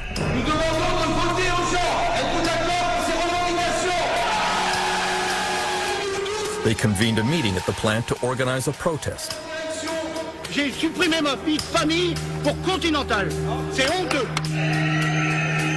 Forzy showed up to address them. He made a show of his patience and forbearance, until an egg in the head changed his mind. He immediately decided that perhaps he had underestimated the situation and made a tactical withdrawal from the field of battle. Why did that happen? Why? Because people were shocked, they were angry. Je pense aussi qu'il était au courant depuis longtemps qu'il allait y avoir une fermeture du site.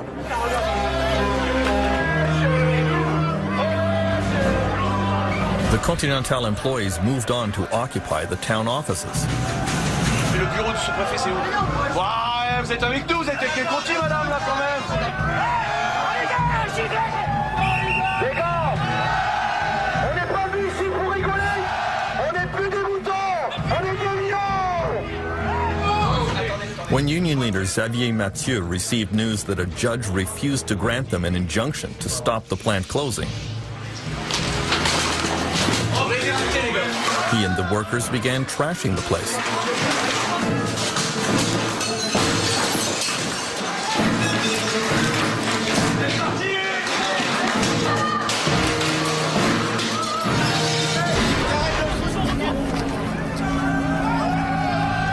On n'ira pas à l'abattoir sans se défendre, c'est clair et net.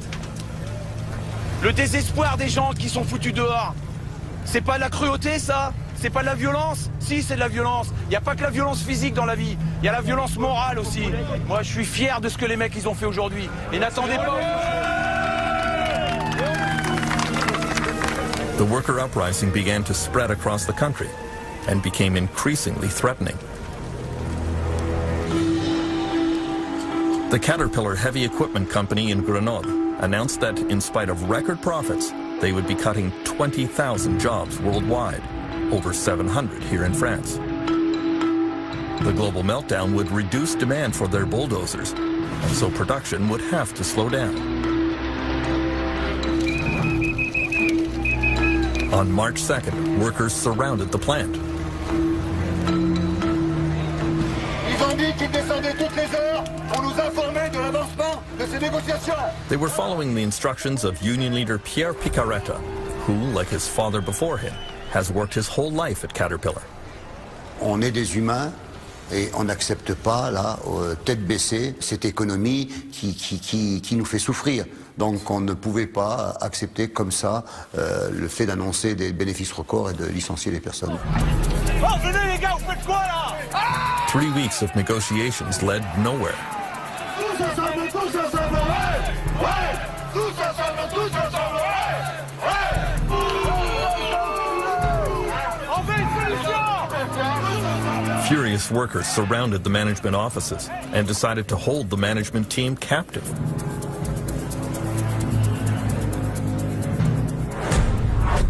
The first union leader on the scene was Nicolas Benoit.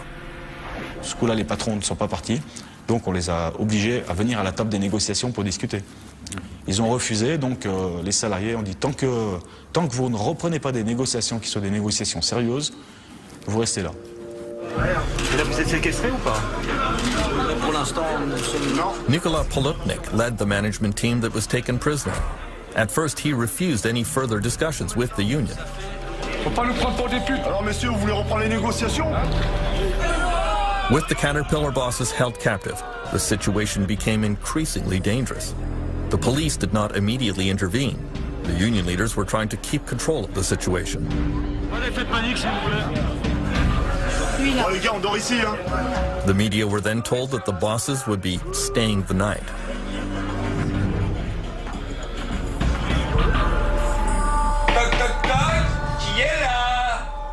Overnight, as the captive bosses were trying to get some sleep in their offices, angry workers did not leave them in peace.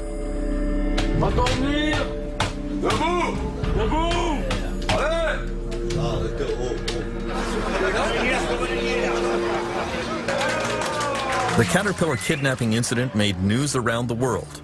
It was widely described as boss-napping. In the French Alps, at the U.S. tractor company Caterpillar, where managers were locked in and stripped of their speakerphone, boss-napped all night. President Nicolas Sarkozy realized this extreme reaction to the global meltdown was turning into a public relations disaster for France. He went on national television to denounce the kidnappers. Qu'est-ce que c'est que ces histoires d'aller séquestrer les gens? On est dans un état de droit. Je ne laisserai pas faire les choses comme ça. Dans un état de droit, la loi, elle doit être respectée. Privately, however, French Finance Minister Christine Lagarde was critical of Caterpillar management. She thought that the situation was exacerbated by the ham-fisted tactics of the American company, a common problem with foreign-owned firms. On a souvent constaté dans des entreprises sous capitaux étrangers que le dialogue n'était pas aussi riche et aussi développé parce que le centre de décision est ailleurs. After an anxious night, Caterpillar management agreed to resume negotiations. In exchange, the union allowed the bosses to leave the plant, although there were some tense moments on the way out.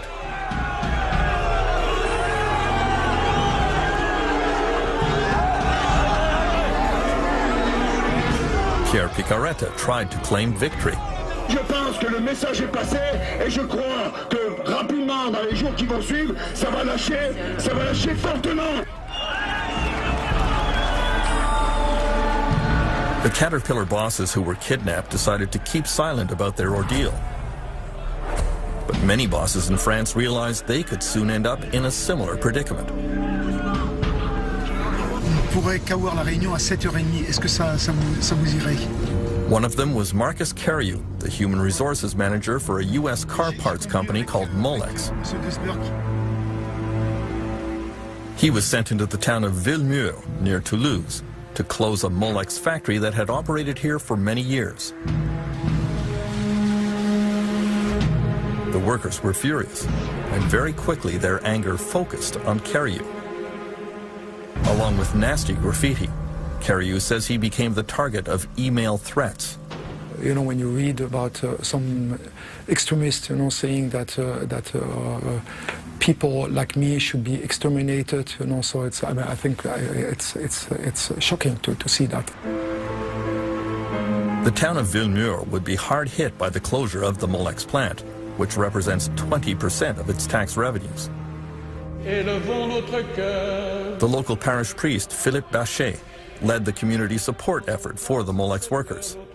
Et tous ceux qui se sont mobilisés doivent continuer à l'être pour que notre ville ne devienne pas un désert industriel. On the morning of April 20th, 2009 in Villemur, Marcus Carriou was consulting a security company about how to act in case he should be kidnapped. Ironically, that afternoon, union leader Denis Paris showed up and placed him in captivity. Et on veut 100 millions d'euros aussi pour préjudice. Et on lui a dit, écoutez, maintenant vous allez nous donner les explications et on va vous garder avec nous pour que vous nous donniez toutes les informations pourquoi vous avez fait ça. Within 1 hour, there were media all over the plant. I felt like an animal in a cage. The people there, they offered some food. They offered us some mattresses as well so that we could comfortably sleep in this office. The mattress was absolutely dirty, so I was in touch with our security advisor. He said, well, in 1 out of 2 cases they spit in the sandwiches, so I didn't want to touch that. After 26 hours, Marcus Carriou and his colleague Colin Colbach were released from captivity. Oui, je suis fatigué, soulagé de partir. Even as they left, they felt threatened. You could see from people shouting and screaming that there was extremely heavy aggression there. My colleague, she came out and she was in tears afterwards because she didn't expect, she had been working quite a couple of years with these people to react like this. In the end, the Molex company paid some extra compensation to the laid-off workers, but did not back down from closing the plant. The rage against Marcus Carriou only increased, to the point that he travels with bodyguards as he conducts final negotiations. Carriou complained that he was treated like a monkey in a zoo, but union leader Paris openly threatens him with much worse. Il n'est pas encore reparti, Carriou, s'il faut arriver à le séquestrer. Mais là, je parle de séquestration et le traiter comme un singe, on va y arriver. C'est fort possible que ça arrive aussi, d'ici la fin. Mais bon, il verra la différence du traitement qu'il a eu et du traitement qu'il va avoir. Finance Minister Christine Lagarde has to walk a fine line about union militancy in France. She denounces violence and she knows that foreign companies don't like the turbulent atmosphere here. On the other hand, she points out that the people who have paid the greatest price for the global financial collapse are workers. Les actionnaires vont s'en sortir. Les cours de bourse remontent. En revanche, ceux qui souffrent, ce sont évidemment les effectifs des entreprises, puisqu'il y a des menaces de restructuration, puisqu'il y a des licenciements, puisqu'il y a des gens qui perdent leur job. Many in France believe that workers' fundamental rights have been violated in the wake of the financial crisis, and that workers here need to fight back. Les événements nous invitent à prendre position et à soutenir les causes justes.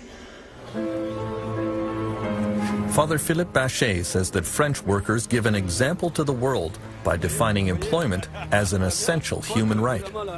Ce sont des gens qui n'acceptent pas facilement ce qu'on leur propose, ce qu'on leur fait faire. Et donc ils se raidissent et ils défendent à la fois leurs droits, c'est normal, ils essayent de défendre aussi leur travail. Et le travail, c'est aussi très important pour l'homme. L'homme a besoin de travailler.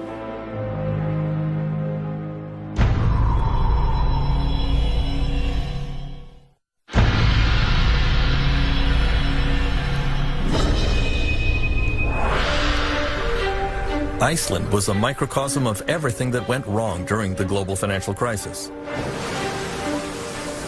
The sudden collapse of the country's banks in the fall of 2008 wiped out the pensions and savings of most Icelanders.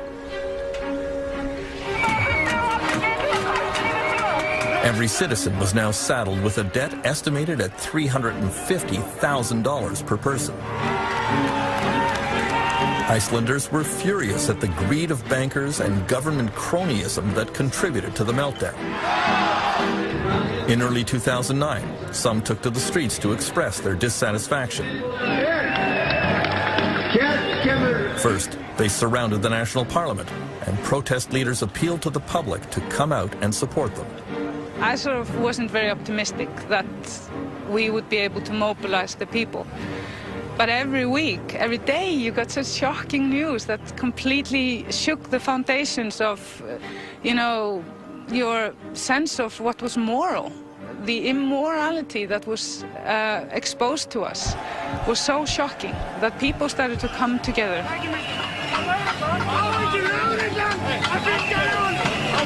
The Reykjavik police moved into position to protect the parliament.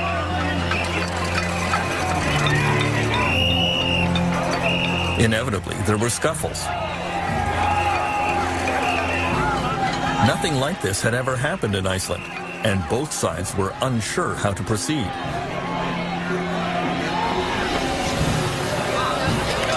On January 21st, the anger focused on Icelandic Prime Minister Geir Haarde. His car was surrounded and pelted with eggs and garbage. He was shaken by the incident, especially because it came shortly after a difficult visit to his doctor. When people were attacking my car, I had gotten the diagnosis the night before that I had cancer. So all of this in my memory is very, very vivid.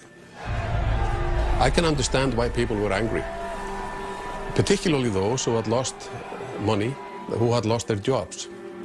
There was a crisis that nobody had really expected, of enormous proportions. Icelandic poet and singer Hordur Torfason was the main protest leader. I said to the people, we are all angry, but use your anger as a positive force. Don't destroy, don't use violence, don't attack people, don't go to the homes of the politicians, because that's private. We can never use anger to destroy.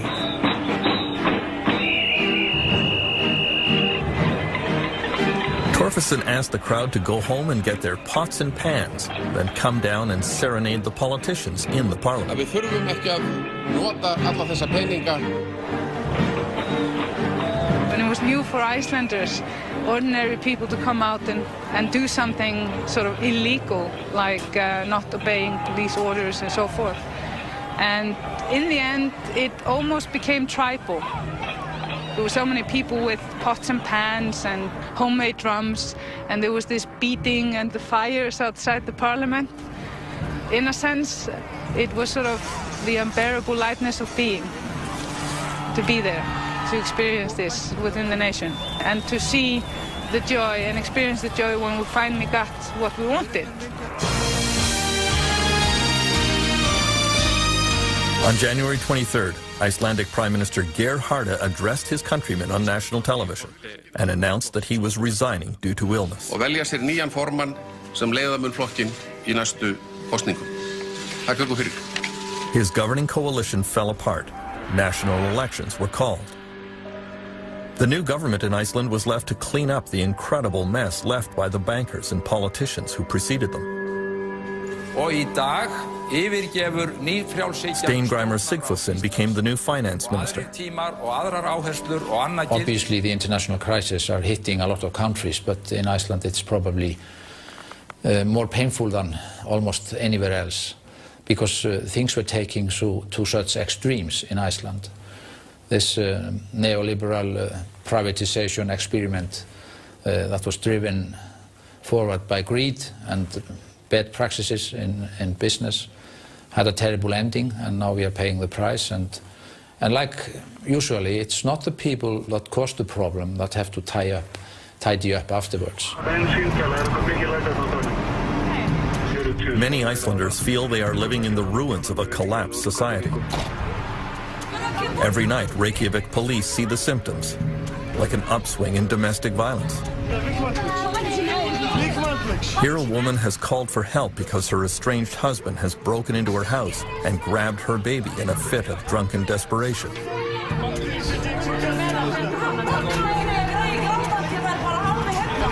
The police calmly talk the unemployed man into giving up without a fight. Constable Stefan Einarsson says police here are sympathetic with people who become despondent after they lose their jobs. We're just people like everybody else. We have mortgages and car payments we have to make. So we're in the same situation as everyone else. Protest leader Birgitta Jonsdottir was elected to the Icelandic parliament.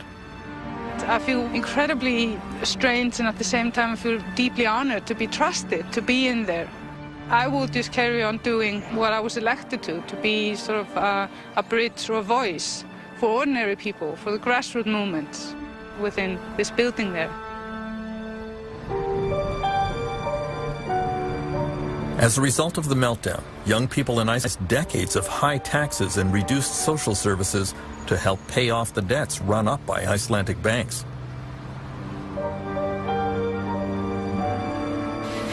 At this art college in Reykjavik, the students are multilingual, well-educated, and mobile, and there is a great fear that a high proportion of them will just give up on Iceland and move to other countries. Korto Jabali is one who plans to emigrate. Most of the people I know don't want to live here forever. They all want to leave.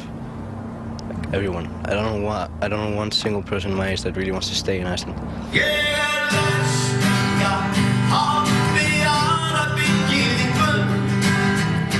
Icelandic protest leader Hordur Torfason has resumed his career as a performer.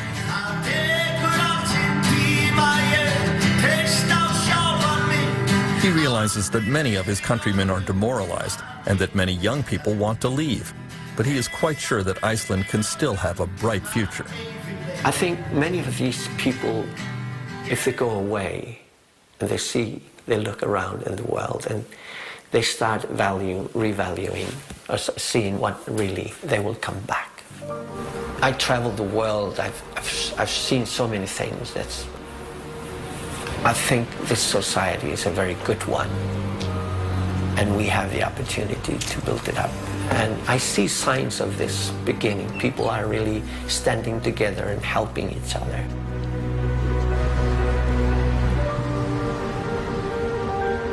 In confronting the problems of a failed economy, Iceland at least has the advantage of a strong social safety net.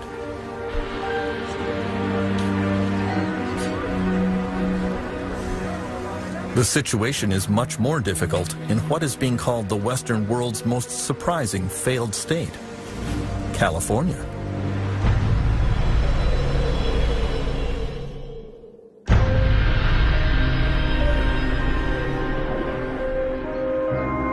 In the 3 months following the meltdown, there were an estimated 1 million foreclosures in the United States, sweeping many middle-class families into poverty. Tent cities began springing up across the country as the homeless desperately searched for somewhere to spend the night. This one suddenly appeared in a field in Sacramento, California, the capital of a state that was long considered America's richest. It was reminiscent of the tent cities that appeared in this area during the Great Depression of the 1930s. In those days, they were called Hoovervilles, after then U.S. President Herbert Hoover.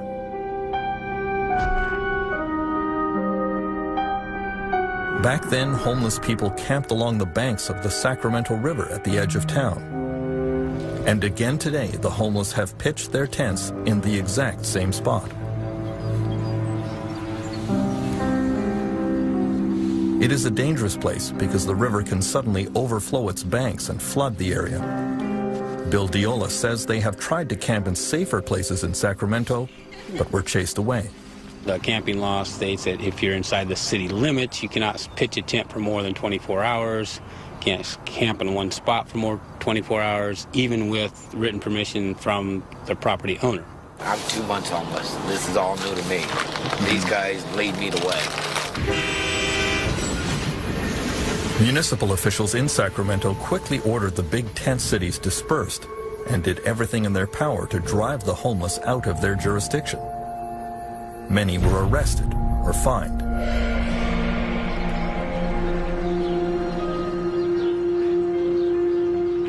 The Harrelson family of Sacramento have been homeless for months.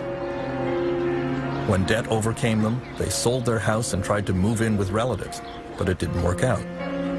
They are on bicycles now because they can't afford a car, which is sadly ironic because Francis is a retired auto worker.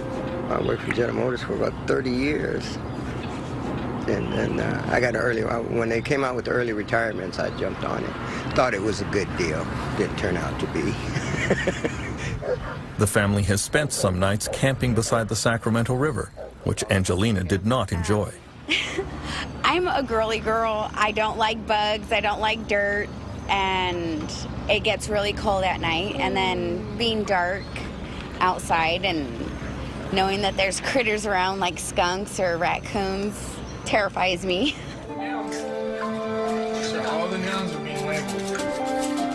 The Harrelsons' 8-year-old son Joseph attends the Mustard Seed School in Sacramento, a school specially for children who are homeless. We do recess and we go in and we eat breakfast there and we do a journal and DOL. And after the afternoon we do math or science, just fun stuff to do. After the global financial collapse knocked so many families out of their houses and down below the poverty line, there are now over 1.5 million homeless children in the United States. This school is privately funded by a charity called Loaves and Fishes. It's not uncommon when the kids first come, you know, we have sack lunches that groups in the community have fixed for the kids. And a child will be eating her lunch and the teachers will notice that she's hiding food. And when asked, that little girl will say, well, it's for my mother. I know she's going to be hungry.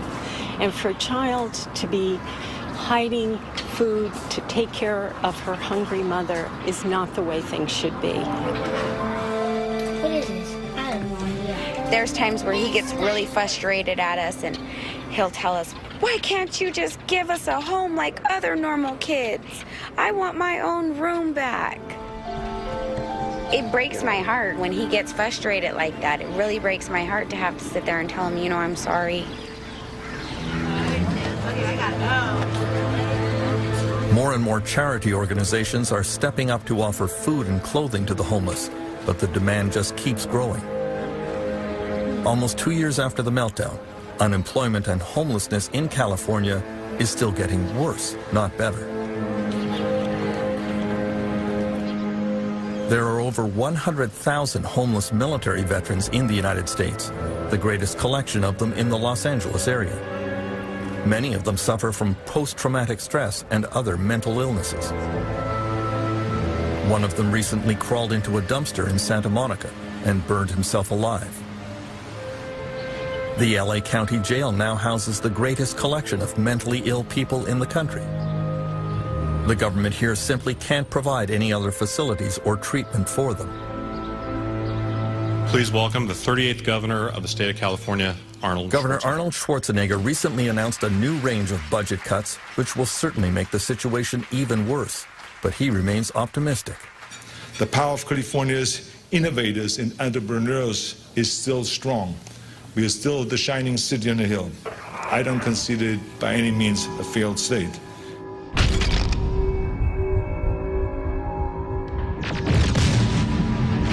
Many of the governor's critics say he's turning California into a wasteland that resembles his famous Terminator movies. He doesn't see it.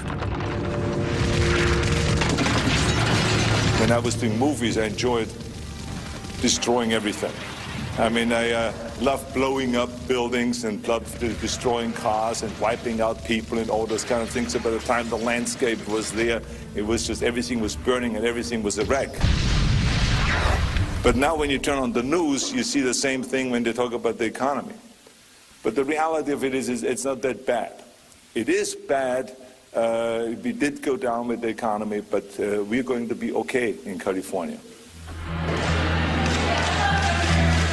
This debate is turning into a bit of a family feud for Republican Governor Schwarzenegger.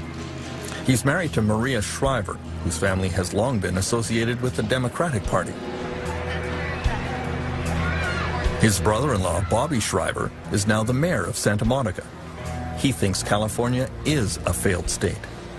The optimistic side of the argument is the state's failed. Something radical needs to happen. The non-optimistic side, to me anyway, is look, everything's going to be okay. When in fact, it's not okay now, it's getting worse, and it could get a lot worse. If you're a disabled senior at home and someone comes and gives you your food and cleans your diaper once a day, that person's about to be fired. You're going to have to move out of your apartment into a nursing home where you don't know anybody in order to save $15 a day in California. The most creative, smartest group of people in America. Can't figure out how to finance that. That's a failed situation.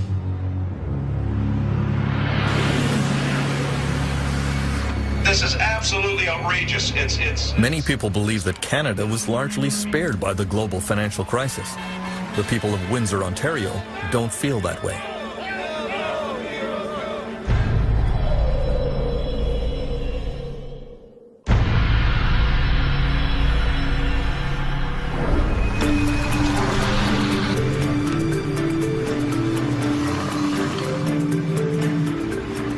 In the spring of 2010, the residents of Windsor, Ontario come to a picnic to say goodbye to the General Motors Corporation. It's a bittersweet occasion. The company is bringing its 90-year history in this city to an end with the closure of its last plant here. The last 500 GM workers in Windsor are losing their jobs and joining the list of workers around the world who have been hurt by the meltdown. The auto industry has been among the worst hit.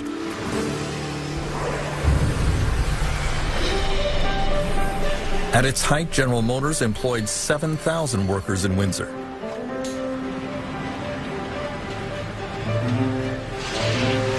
But today, GM says there is just not enough work to keep this transmission plant open. As 49-year-old Ray Simard spends his last days on the assembly line, he has fond memories of the day he walked in the door in 1981. As a child, I visited the plant. As a young boy, I always said, I'm going to work at General Motors. And I got the job, and I was ecstatic. It's a beautiful thing, working for the biggest corporation in the world. Many of these auto workers started young and followed the same path as their fathers and grandfathers. Many assumed they had jobs for life and don't really know how to do anything else. It came as a total shock when GM advised them in May 2008 that this plant would be closing for good. It's a sad day. When I started, people left a job for me so that I could retire. I'm going to retire, and I'm not leaving a job for my children. That's disheartening. It really is. You feel a bit somehow responsible for that? Or? Sure. We all do. We all have to take responsibility for that. At the height of the financial crisis, it looked as if General Motors would not be the only major casualty in the automobile sector.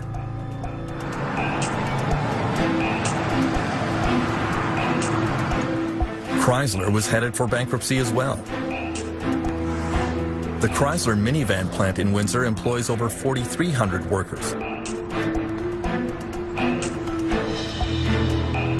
Canadian federal and provincial politicians were summoned to an emergency meeting at Chrysler headquarters in Detroit. Ontario's Minister of Economic Development and Trade was there, Windsor's Sandra Popatello. They sat down with us and started talking about what their condition really was, and it was very frightening to hear. And I guess being from Windsor, being brought up here, most of our lifeblood has been from the automotive sector. I thought I would never see the day that I would hear or get a sense that this could collapse.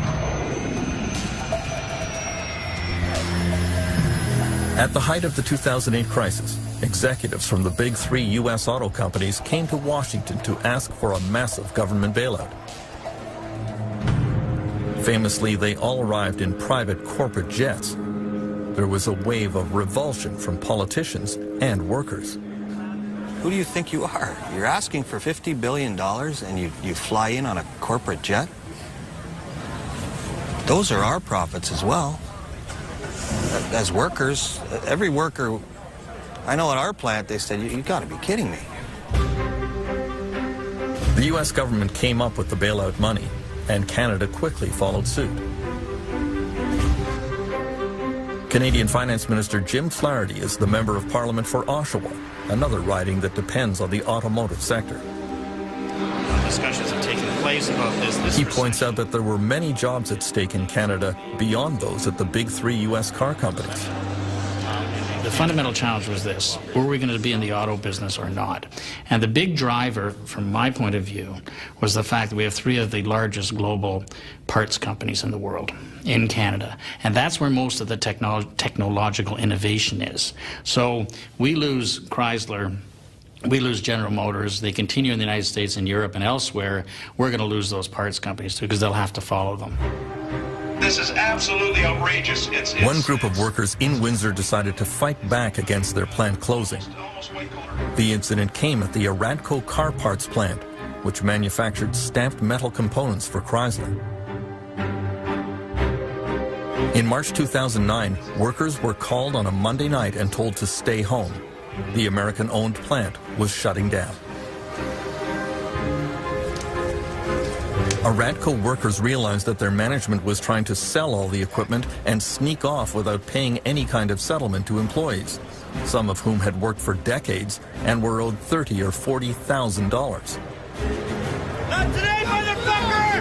Go home! They decided to stop trucks that were arriving to empty out the plant.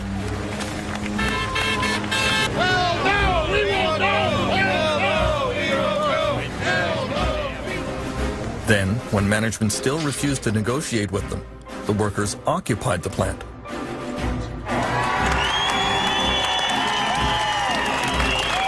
it pathetic when our guys have got to go to this length? We got to stand in a building and take over a building to get our point across. Among the union leaders standing on the roof was Jerry Farnham. Some of the workers here have decided to take over the plant. That's the only thing they have in order to try to get the monies that are owing to them. Sir, they have the right to refuse your entry. Okay, that's what they're doing. The battle moved on to a downtown hotel where Aradco's parent company was trying to hold an auction to sell off the equipment inside the plant. Keep going, all the way around, guys. The workers were able to mobilize to disrupt the proceedings. There were a few tense moments until the police finally intervened. I assure you and I guarantee you that there will be no auction today. That's my promise.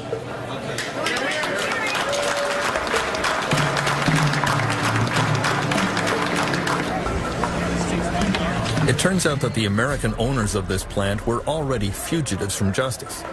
Aradco was operated by a California company called Catalina. The company website, now defunct, shows the name Gregory Willis as chief executive officer. This Michigan document shows that a few weeks before the plant was closed, Catalina's owners took the precaution of officially dissolving the company.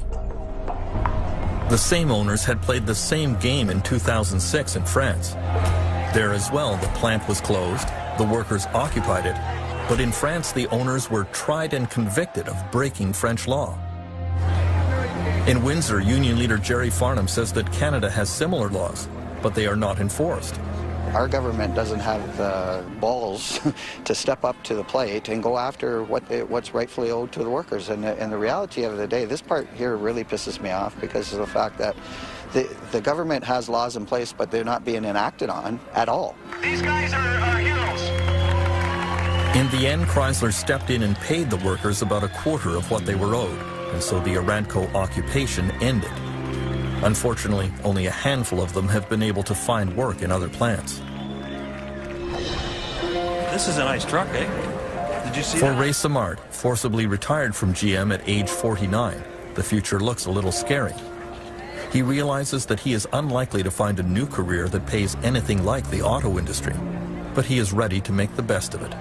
I still have young children that I need to put through university, so there will be a change in my work employment. I'm not sure exactly what door is going to open for me yet. I'm still, my dad was a carpenter, and I may have to pick up my tool belt again. That's a possibility. The most devastating effects of the financial collapse are being felt in the countries that flew the highest during the global real estate boom. In Spain and in Dubai.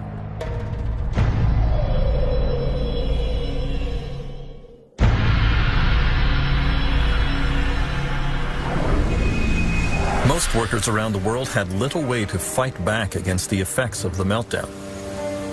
During the boom years, Spain was called the miracle of Europe. No more. At 6 a.m. every morning at the Plaza Elliptica in Madrid, immigrant workers from many countries line up and hope to be picked for a day's work by small contractors who drive by. With unemployment at 20%, they were the first to lose their jobs. The Spanish government recently offered to pay immigrants to go back to where they are from. Few took up the offer. Suleiman from Mali says he will hold on here in hopes that things will improve. But he sees no evidence that will happen.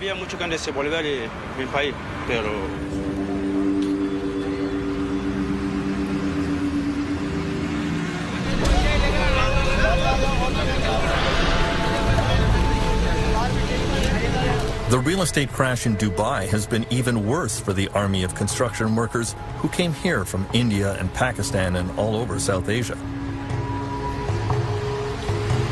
They are paid on average $3 a day. Many of them have been thrown out of work. Many have not been paid for months. There were 200,000 laborers at once here. And the practice is such that if you want to come to Dubai as a laborer, you just don't apply. You actually go to your home city in Bangladesh or somewhere in Karachi and pay a middleman money. So you're buying yourself a visa, okay?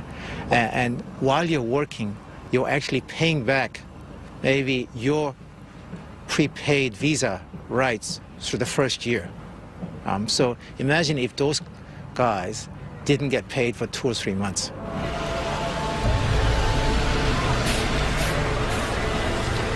Some of these workers went on strike demanding back pay. Dubai authorities started rounding up unemployed workers and forcibly expelling them from the country. For many, it is unclear whether it is worse to stay or to go home. Because many of them had to take on debt in their home country in order to get to Dubai to pay for their visas and sponsorship, they're actually going to go home either at a loss or, in the worst case, indebted to money sharks in their home country. So in many ways, they're the biggest losers of the Dubai crisis. As the grim toll of the financial crisis continues to mount around the world, many governments are looking for the true causes of the meltdown. In many cases, what they are finding is criminal.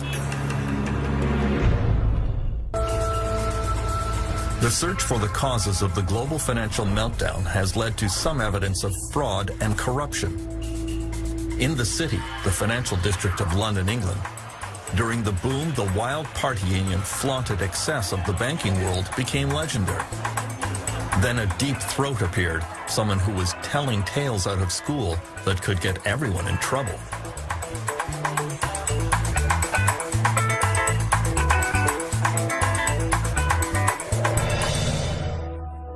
City Boy was an anonymous column that appeared in a small local newspaper and soon attracted a wide following. Eventually, City Boy was revealed to be the 35-year-old extremely successful investment banker, Geraint Anderson. I would focus on false rumors, I'd focus on drugs and strip joints, sexism, racism. I would tend to focus on the less salubrious sides of the city because I wanted people to, well, I suppose those are the things that were causing me stress and grief and making me feel rather dubious about my job, and so I wanted to just really go into the confessional and tell everyone about it. City Boy's revelations included what he saw as widespread immoral and even criminal behavior in London's financial world. He says traders would regularly conspire to circulate false rumors about a company in order to drive its stock price up or down, depending on the bets they had placed. He says that every day traders were feeding each other inside information that would allow them to illegally profit from deals. And that mentality was all-pervasive. Insider trading, the spreading of false rumors, was becoming more and more prevalent. It was basically genuinely a Wild West casino. It was a get-rich-quick. the good times are going to stop rolling at any minute. We've got to make our money. And I found it quite disgusting in a way. I had a very religious background. My grandparents were missionaries. My father was a Labour MP. I was a hippie. What the hell was I doing in this world? The low-level fraud revealed in Britain was nothing compared to the behavior discovered at senior corporate levels in America.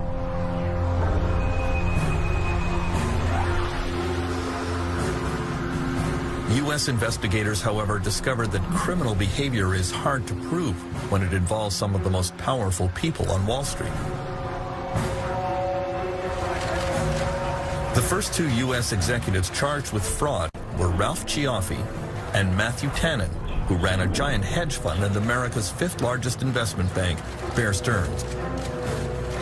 They were among the top golden boys on Wall Street, but the failure of their investment fund in 2007 eventually led to the collapse of the bank. Investors lost billions. Investigators discovered that in March 2007, the two realized that their fund was melting down.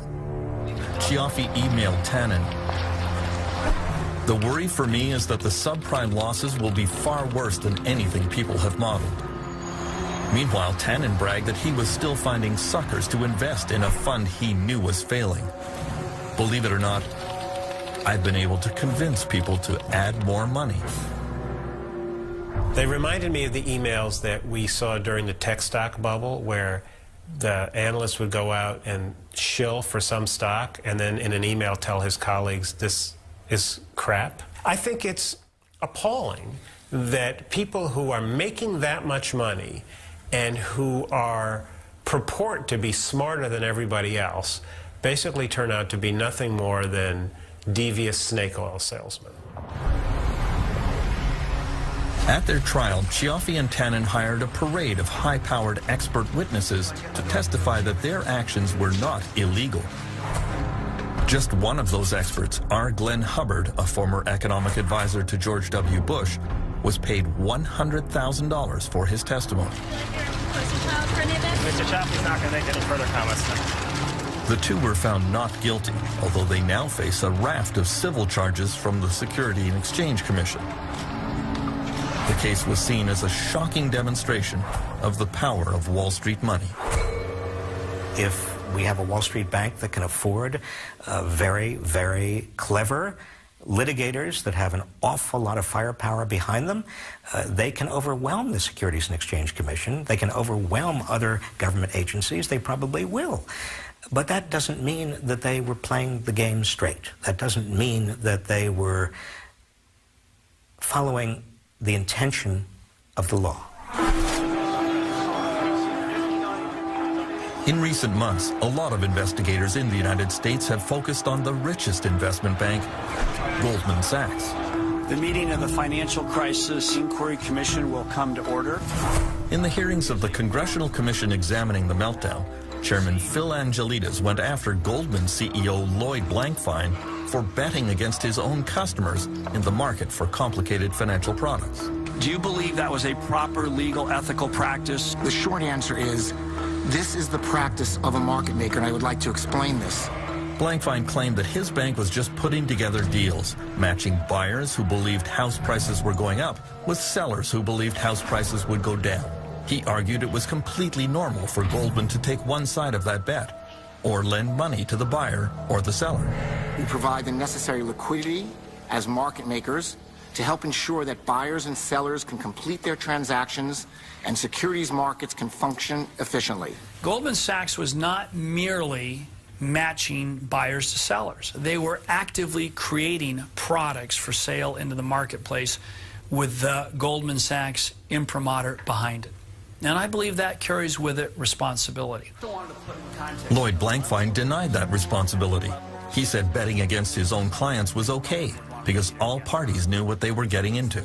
I'm just going to be blunt with you. It sounds to me a little bit like selling a car with faulty brakes and then buying an insurance policy on the buyer of those cars. Every I'm talking about betting purchaser against of an asset here is an institution, probably professional-only investors dedicated, in most cases, to this business. Representing pension funds who have the life savings of police officers, These teachers. are the professional investors who want this exposure. But that was immediately contradicted by evidence unwittingly provided by a young Goldman trader named Fabrice Tour. A U.S. Senate committee discovered emails in which Mr. Tour had bragged that he was selling to unsophisticated investors, or as he called them, widows and orphans that I ran into at the airport. Goldman Sachs has claimed that it had no idea that the U.S. housing market was destined to collapse. But way back in January 2007, Fab Tour wrote, "The whole building is about to collapse any time now. Only potential survivor, the fabulous Fab, standing in the middle of these complex, highly leveraged, exotic trades he created." Fabrice Tour and Goldman Sachs were charged with fraud by the U.S. Securities and Exchange Commission. I deny categorically the SEC's allegations, and I will defend myself in court against this false claim. Got it? 105? Yes, Mr. Chairman. Senate Investigations Committee Chairman Carl Levin went after Tour's superiors at Goldman Sachs, reading other emails which indicated they knew they were selling faulty products to their own clients. June 22 is the date of this email. Boy, that Timberwolf was one shitty deal. How much of that shitty deal did you sell to your clients after June 22, 2007? Mr. Chairman, I don't know the answer to that, but the price would have reflected levels that they wanted to invest in. Oh, of course, but they don't know it's a... You didn't tell them you thought it was a shitty deal? Well, I didn't say that. Come on, Mr. Sparks. Well, Mr. Chairman, should Goldman Sachs be trying to sell... And by the way, it sold it, a lot of it, after that date. Should Goldman Sachs be trying to sell a shitty deal? Well... Can you answer that one? Can you answer that one, yes or no? I mean, we expect, I think, when we go into the hardware store or when we go into the toy store for our children, that when we buy products, that they're good products and that the people selling them stand behind them. It's really the nature of responsibility in a society and an economy.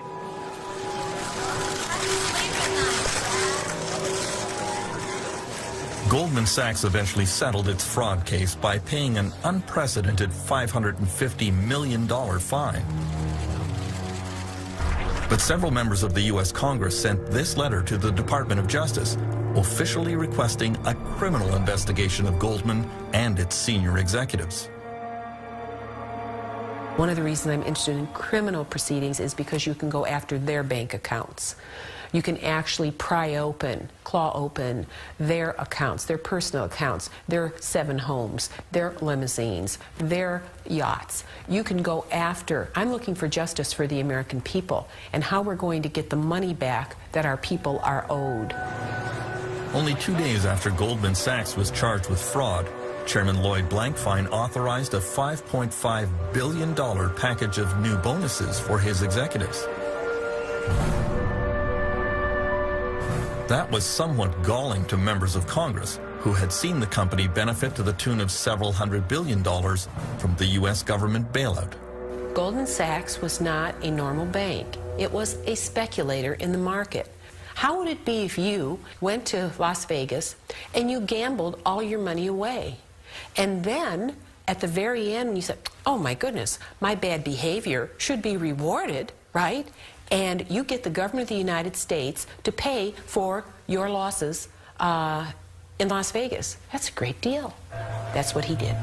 And they not only took their losses and gave them to someone else, they paid themselves bonuses for doing it. The search for fraud and corruption behind the meltdown was also underway in Europe, where some high-level con artists are going right back to business.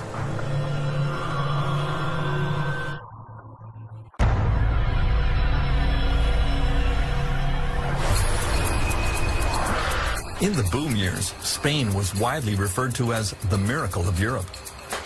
There were more houses built here than France, Germany, and several other European countries combined. But now we know there was a great deal of greed and corruption beneath the surface. Among the brightest stars of the real estate boom here was Francisco Hernando, a true Spanish success story. He lived a flamboyant lifestyle, surrounded by his motorcycle racing team, his corporate jets, and his private yacht. Not just any yacht, but a 236 feet long, costing $80 million, the biggest, most expensive yacht in Spain.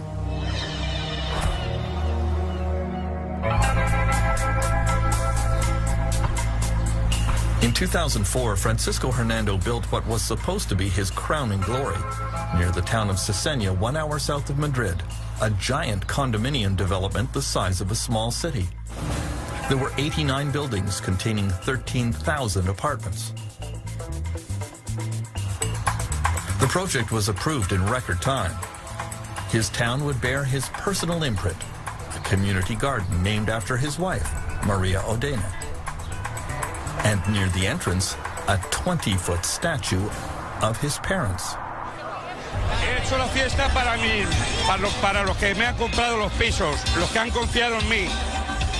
At the gala unveiling of the project, Hernando was treated like a rock star by the Spanish media. Then a young reporter started to examine the story more closely. Bueno, así a primeras dices, pues qué bien, ¿no? Everyone was saying, wow, that's great, that's wonderful, he's a self-made man. El problema es cuando te metes en esa historia y empiezas a The problem is when you dig deeper into the story, you discover that the project was approved in record time with no provision for things like water, roads, health facilities, all things that should be provided for families living there. It wasn't normal to see it approved with all these shortcomings. Alejandro Ramon soon discovered that the Cesena project had been arranged with massive bribes to the mayor of the nearby town. The mayor was arrested. Journalists investigating Francisco Hernando's previous projects found a similar trail of corruption and bribery. He did not welcome this new brand of media attention. Today, Hernando's showcase development of Cesena is a ghost town. Without all the proper hookups for water and sewage, very few people could actually move in. There is just one empty building after another, connected by deserted streets.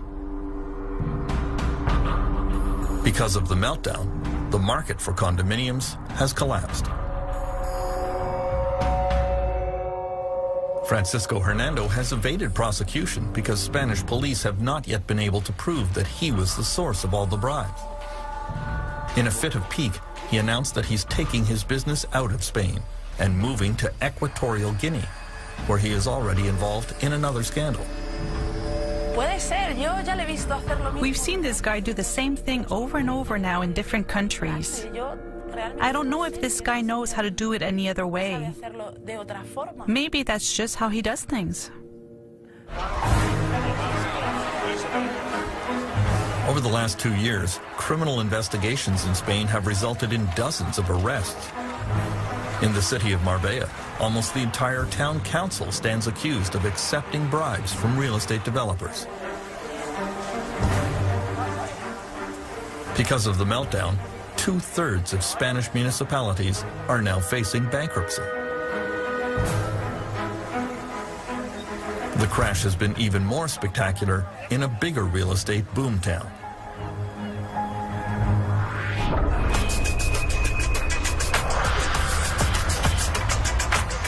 In the years before the meltdown, Dubai had the biggest real estate bonanza in the world. Then the market here tumbled, losing 50% of its value, leaving Dubai virtually insolvent. You would think that would upset Dubai's supreme leader, Sheikh Mohammed bin Rashid Al Maktoum, but apparently not. In January 2010, Sheikh Mohammed threw this massive party to mark the opening of the world's tallest building, the Burj Khalifa.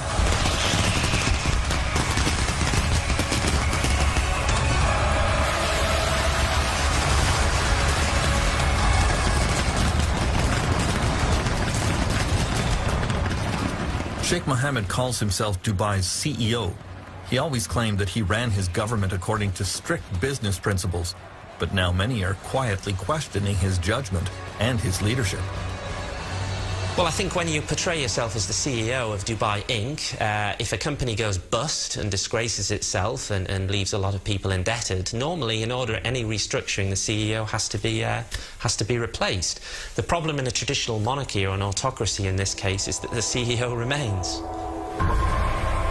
Government and business officials in Dubai have followed the Sheikh's lead. At the top of the Burj Tower on the day it opened, I'm excited that all of you are the first group of people to actually come to the Burj at the top. Dubai's leading developer tried to portray the Dubai real estate crash as a good thing. Maybe values are changing, and that's good because the city at one point got to be too expensive. So I think that's good for the customers and that's good for the city. Moving through Dubai, you encounter a lot of evidence that things are not quite as rosy as the leadership pretends.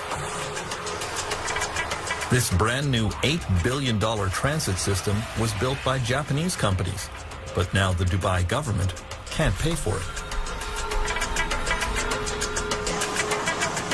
The Japanese are being offered a few cents on the dollar over a period of many years.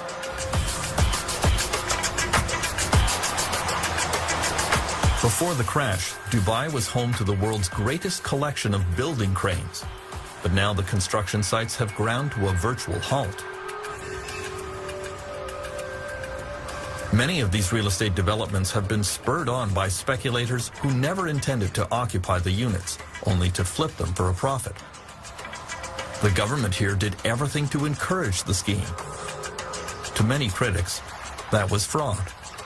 Dubai, in many ways, not to be too uncharitable, was a state pyramid scheme, a state Ponzi. It relied on more people coming in to buy the properties or even the deposits of people who'd been there a little bit earlier than them, and it had to keep on going. The crash when it happened in Dubai was like a game of musical chairs coming to an end. The fools who were left with these half-finished properties, or in some cases patches of sand, were unable to sell on the premium because they were worthless by this stage. In the ultimate denial of reality, Dubai is moving right into its next real estate mega project called The World. It is a series of islands off the coast, roughly in the shape of a world map. Developers are supposed to buy the islands and build their own tourist facilities on them. Austrian Joseph Kleindienst has bought the islands of Central Europe. The first island to be developed will be Germany. Joseph believes passionately in this project. His dream here includes hotels and condominiums to be used year-round by German tourists. Why would those tourists come here when the temperature in Dubai reaches 40 degrees Celsius, which it does for months at a time? Easy. Joseph says he's going to air condition entire streets. The R&D Institute from Germany, the Fraunhofer Institute, came up with an excellent idea to help during this time. We will build a 1.6 kilometer long boulevard, climate controlled, so that people can walk outside 12 months a year and enjoy the climate controlled boulevard. Joseph's optimism seems hard to justify. The parent company of the World Project has announced that it cannot pay its debts to its many creditors. The international skepticism about Dubai is only growing, especially because the government here has been very secretive and even disingenuous about the state of its finances. Dubai's proposed island paradise with air-conditioned streets may be a harder sell than they imagine. I believe there were even plans to have refrigerated beaches in Dubai at one point, and I'm not sure in the post-credit crunch world that the smart money will be going to Dubai in quite that way anymore. Transparency, due diligence and sustainability will be the watchwords of the next decade, and Dubai fails on all counts. I wouldn't feel particularly confident if I'd invested dozens of millions of dollars in purchasing these patches of sand.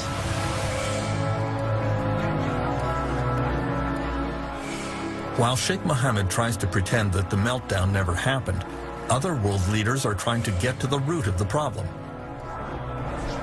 There have been some very tough questions, including one from an unexpected source.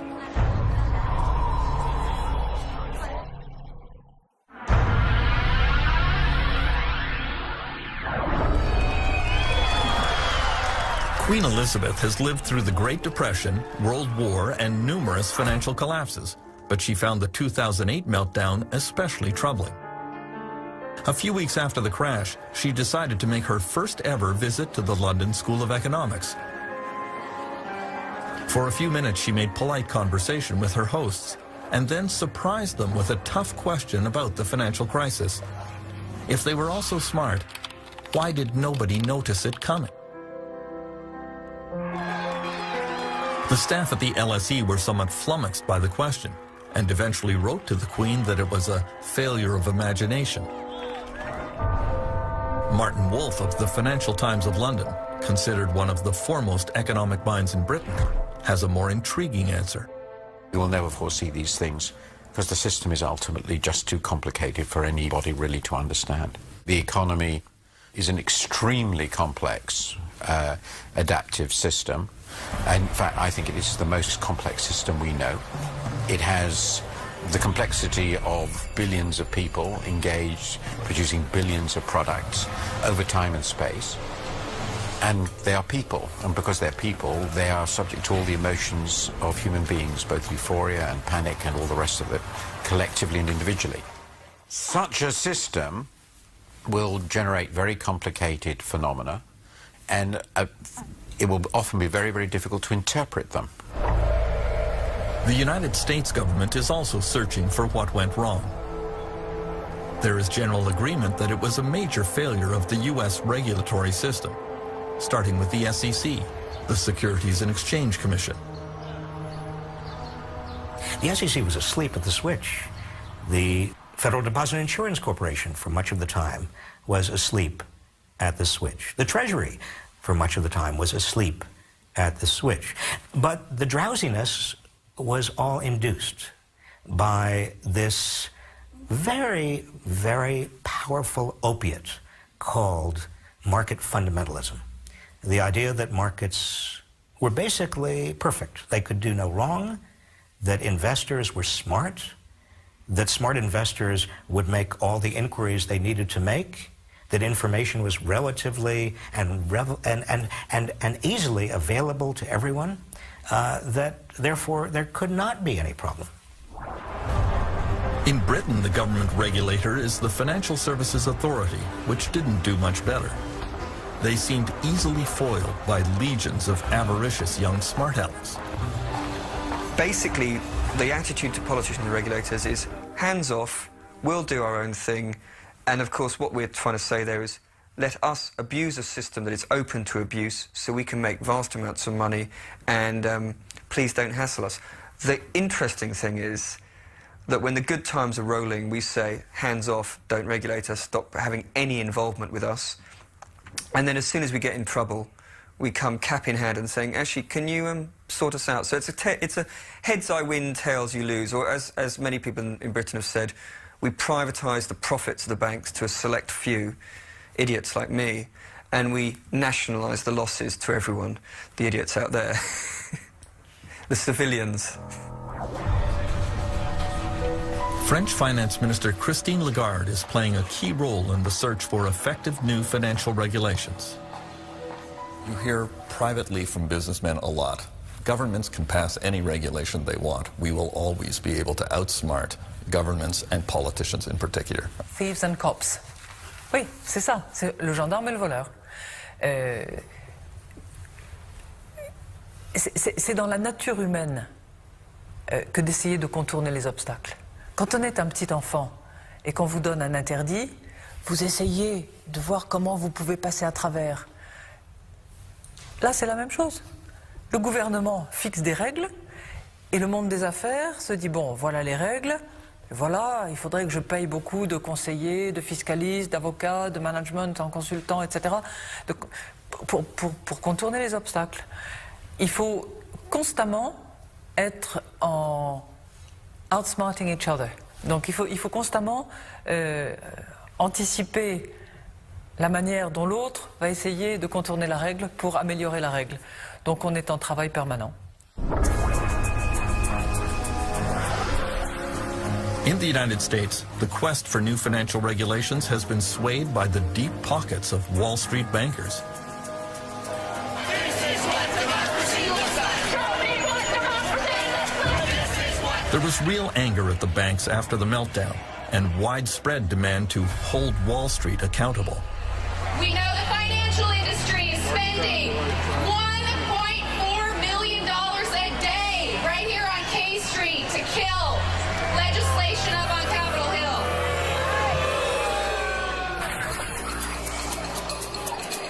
Hill. Consider this. On Capitol Hill, Wall Street lobbyists outnumber elected politicians 5 to 1. The politicians are surrounded and outgunned. Somehow, though, Wall Street claims that it lost out in the financial reform package eventually signed into law by Barack Obama. I would be very skeptical of all Wall Street claims that they failed in terms of this new financial package. Certainly, they have an interest in making the public feel that they failed. And certainly members of Congress, Democrats and Republicans, have an interest in making the public feel that they were very tough on Wall Street. That certainly is the rhetoric. But look carefully under the surface. Look at these 1,500 pages. Look at how many loopholes are still there. Wall Street came out exceedingly well. They lost the rhetorical contest. They won the regulatory contest. The search for new international financial regulation is proving equally difficult. It is being led by Dominique Strauss-Kahn at the International Monetary Fund. He was a longtime French finance minister and is considered a leading candidate to be the next president of France. The crisis also shows that some very risky behavior in the financial sector may put at risk the whole system. And of course, it's in the nature of the banking system to take risks. That's why we have a banking system, that's fine. But there's a limit to the kind of risk that you may take, and if you make a profit, it's an individual profit, and if you have a losses, it's a collective loss. So putting in place different kind of regulation that avoid or that limit this appetite for risk is also part of what has to be done. And if we don't do anything of this, then of course it means that we didn't learn anything from the crisis, and I can't imagine it will be the right attitude. The failure to agree on new international financial rules will allow big banks to play one country off another to see where they can find the most lax regulation. Many believe the competition between New York and London to be the financial capital of the world was a major contributing factor to the 2008 meltdown.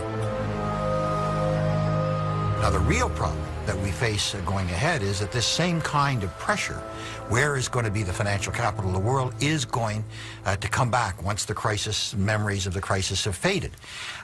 Certainly Frankfurt and Paris are going to be back into the race, but so are Tokyo, so is Singapore, and so is Shanghai, and so is Hong Kong.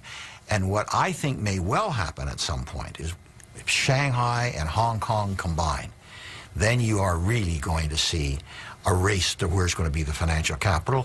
And unless we have some kind of global oversight, it is going to be regulatory arbitrage. It is going to be a race to the bottom. Most of the G20 countries. Dominique Strauss-Kahn believes that a repeat of the 2008 global financial collapse is inevitable. I won't say it can't happen again. It will happen again. When? I don't know, 2 years, 5 years, 10 years, 20 years. But there's no reason to believe that we have the silver bullet that make it possible to avoid any kind of crisis in the global economy. The question is to try to, first, prevent, avoid as much as possible, and when we are unable to avoid the crisis, to have tools to mitigate the effect of the crisis. While politicians argued over regulations which might prevent the next global crisis, along came an explosion which made everyone think it was already here.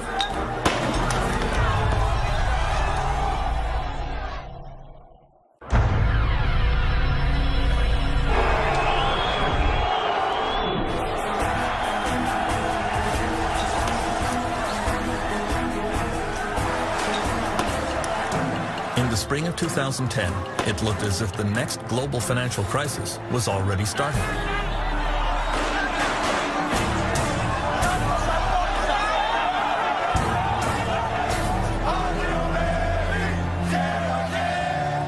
The government of Greece had sunk dangerously into debt and would no longer be able to pay its creditors. Demonstrations filled the streets of Athens as millions lost pay and benefits. Είναι δυσίωνο. Παιδιά, δεν τα βλέπω καλά τα πράγματα και μάλλον είμαστε έτοιμοι για άλλη γη και άλλα μέρη. Αυτό. Είναι πολύ δύσκολο, πάρα πολύ δύσκολο. Φοβάμαι ότι θα έρθουν πολύ χειρότερες μέρες, πολύ πιο δύσκολες μέρες. Τίποτα, την πτώχευση. Νομίζω ότι είναι αναπόφευκτο. Επειδή έχω μια επαφή με οικονομικά θέματα, θεωρώ ότι δεν υπάρχει τίποτα άλλο πέρα από αυτό, δυστυχώς. Many international investors believed that if Greece fell, other countries such as Portugal, Spain, Italy, and Ireland would not be far behind. All those countries found it very hard to borrow money. Why should I lend any money to you unless I trust that you're going to pay me back? And if you show that you are not reliable, I'm not going to trust you, or I'm going to demand huge interest rates in terms of making my next loan to you. Sovereigns are no different from banks, no different from individuals. So we've got to restore trust. Trust was supposed to be restored in Greece and other weak European countries with a $1 trillion bailout funded by the strongest European powers and the International Monetary Fund. Dominic Strauss-Kahn worries that the bailout is only a temporary solution to Europe's problems. The problem of Europe is a bigger problem than the Greek crisis. The problem of Europe is a problem of low growth.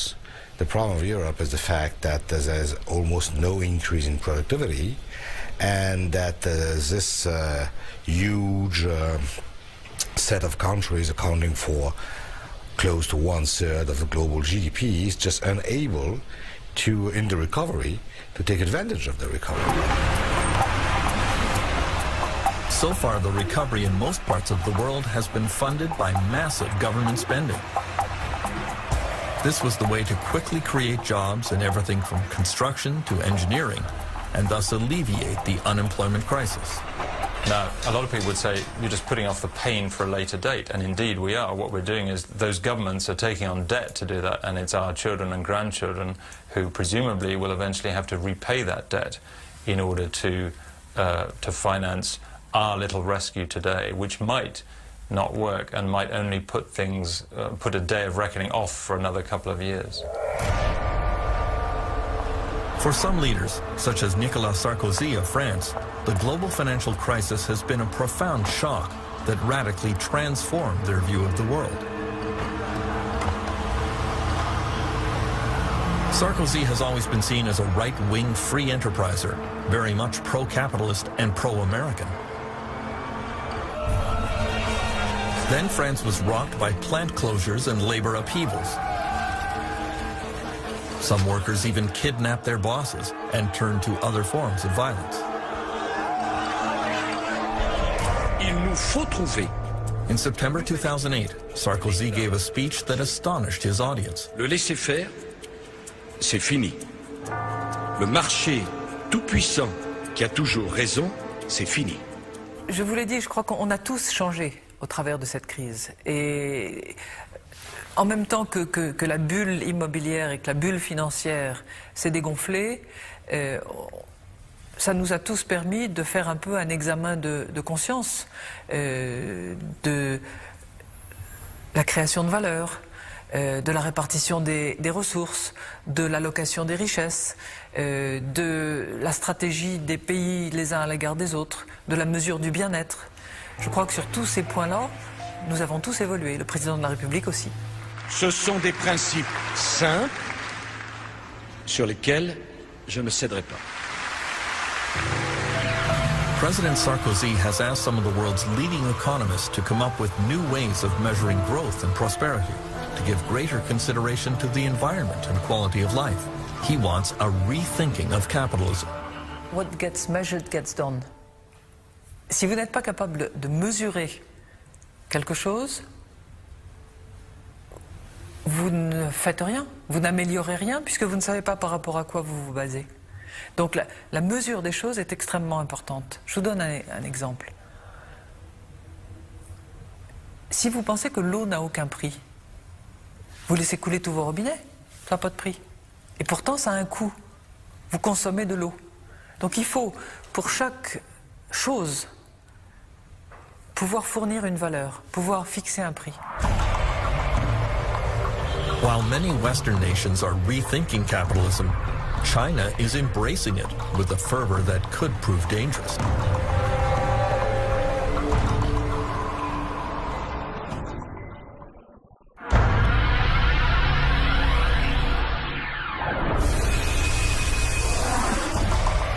The Chinese economy has been surging ahead in the last few years, and many economists seem to believe that China can become a kind of engine that pulls the world out of recession. Chinese consumers are becoming richer, and there is hope that their increased spending will kickstart the global economy.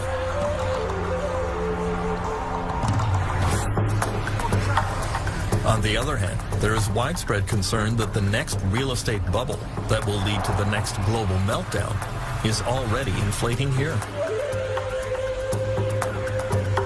In the world's largest municipality, Chongqing, you see the construction of an endless supply of apartments right beside other apartment buildings that are largely unoccupied. Scenes eerily familiar from the real estate bubble which preceded the 2008 meltdown in Dubai and elsewhere.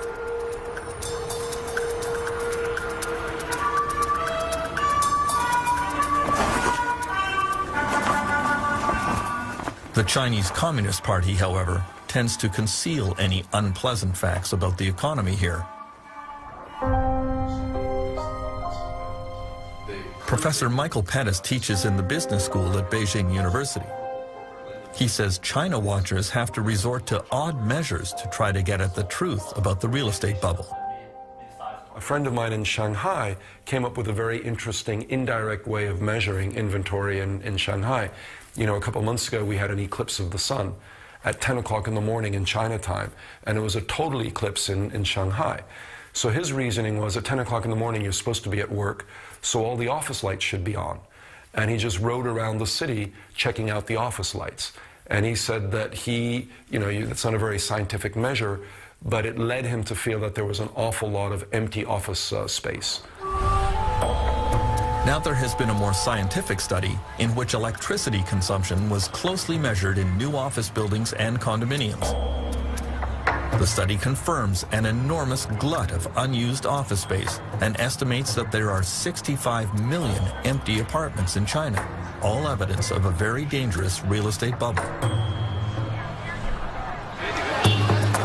In the next few years, China and India are expected to take over some of the top spots among the world's leading economies, which only increases the worry about financial meltdowns starting there. If we're affected by a slowdown in the United States, if we're affected by a slowdown in Europe, what's going to happen when the two economies, 2.5 billion people, China and India, when there's a slowdown there? What's going to happen when a hedge fund fails in India? What's going to happen when there's a mortgage meltdown in China? The effect on the rest of us is going to be enormous.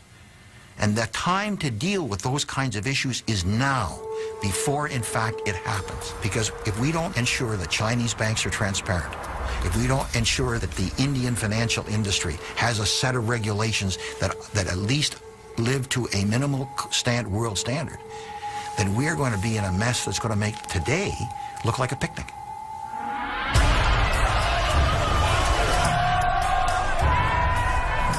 In the last 2 years, Canadians learned about the power and unpredictability of a financial crisis.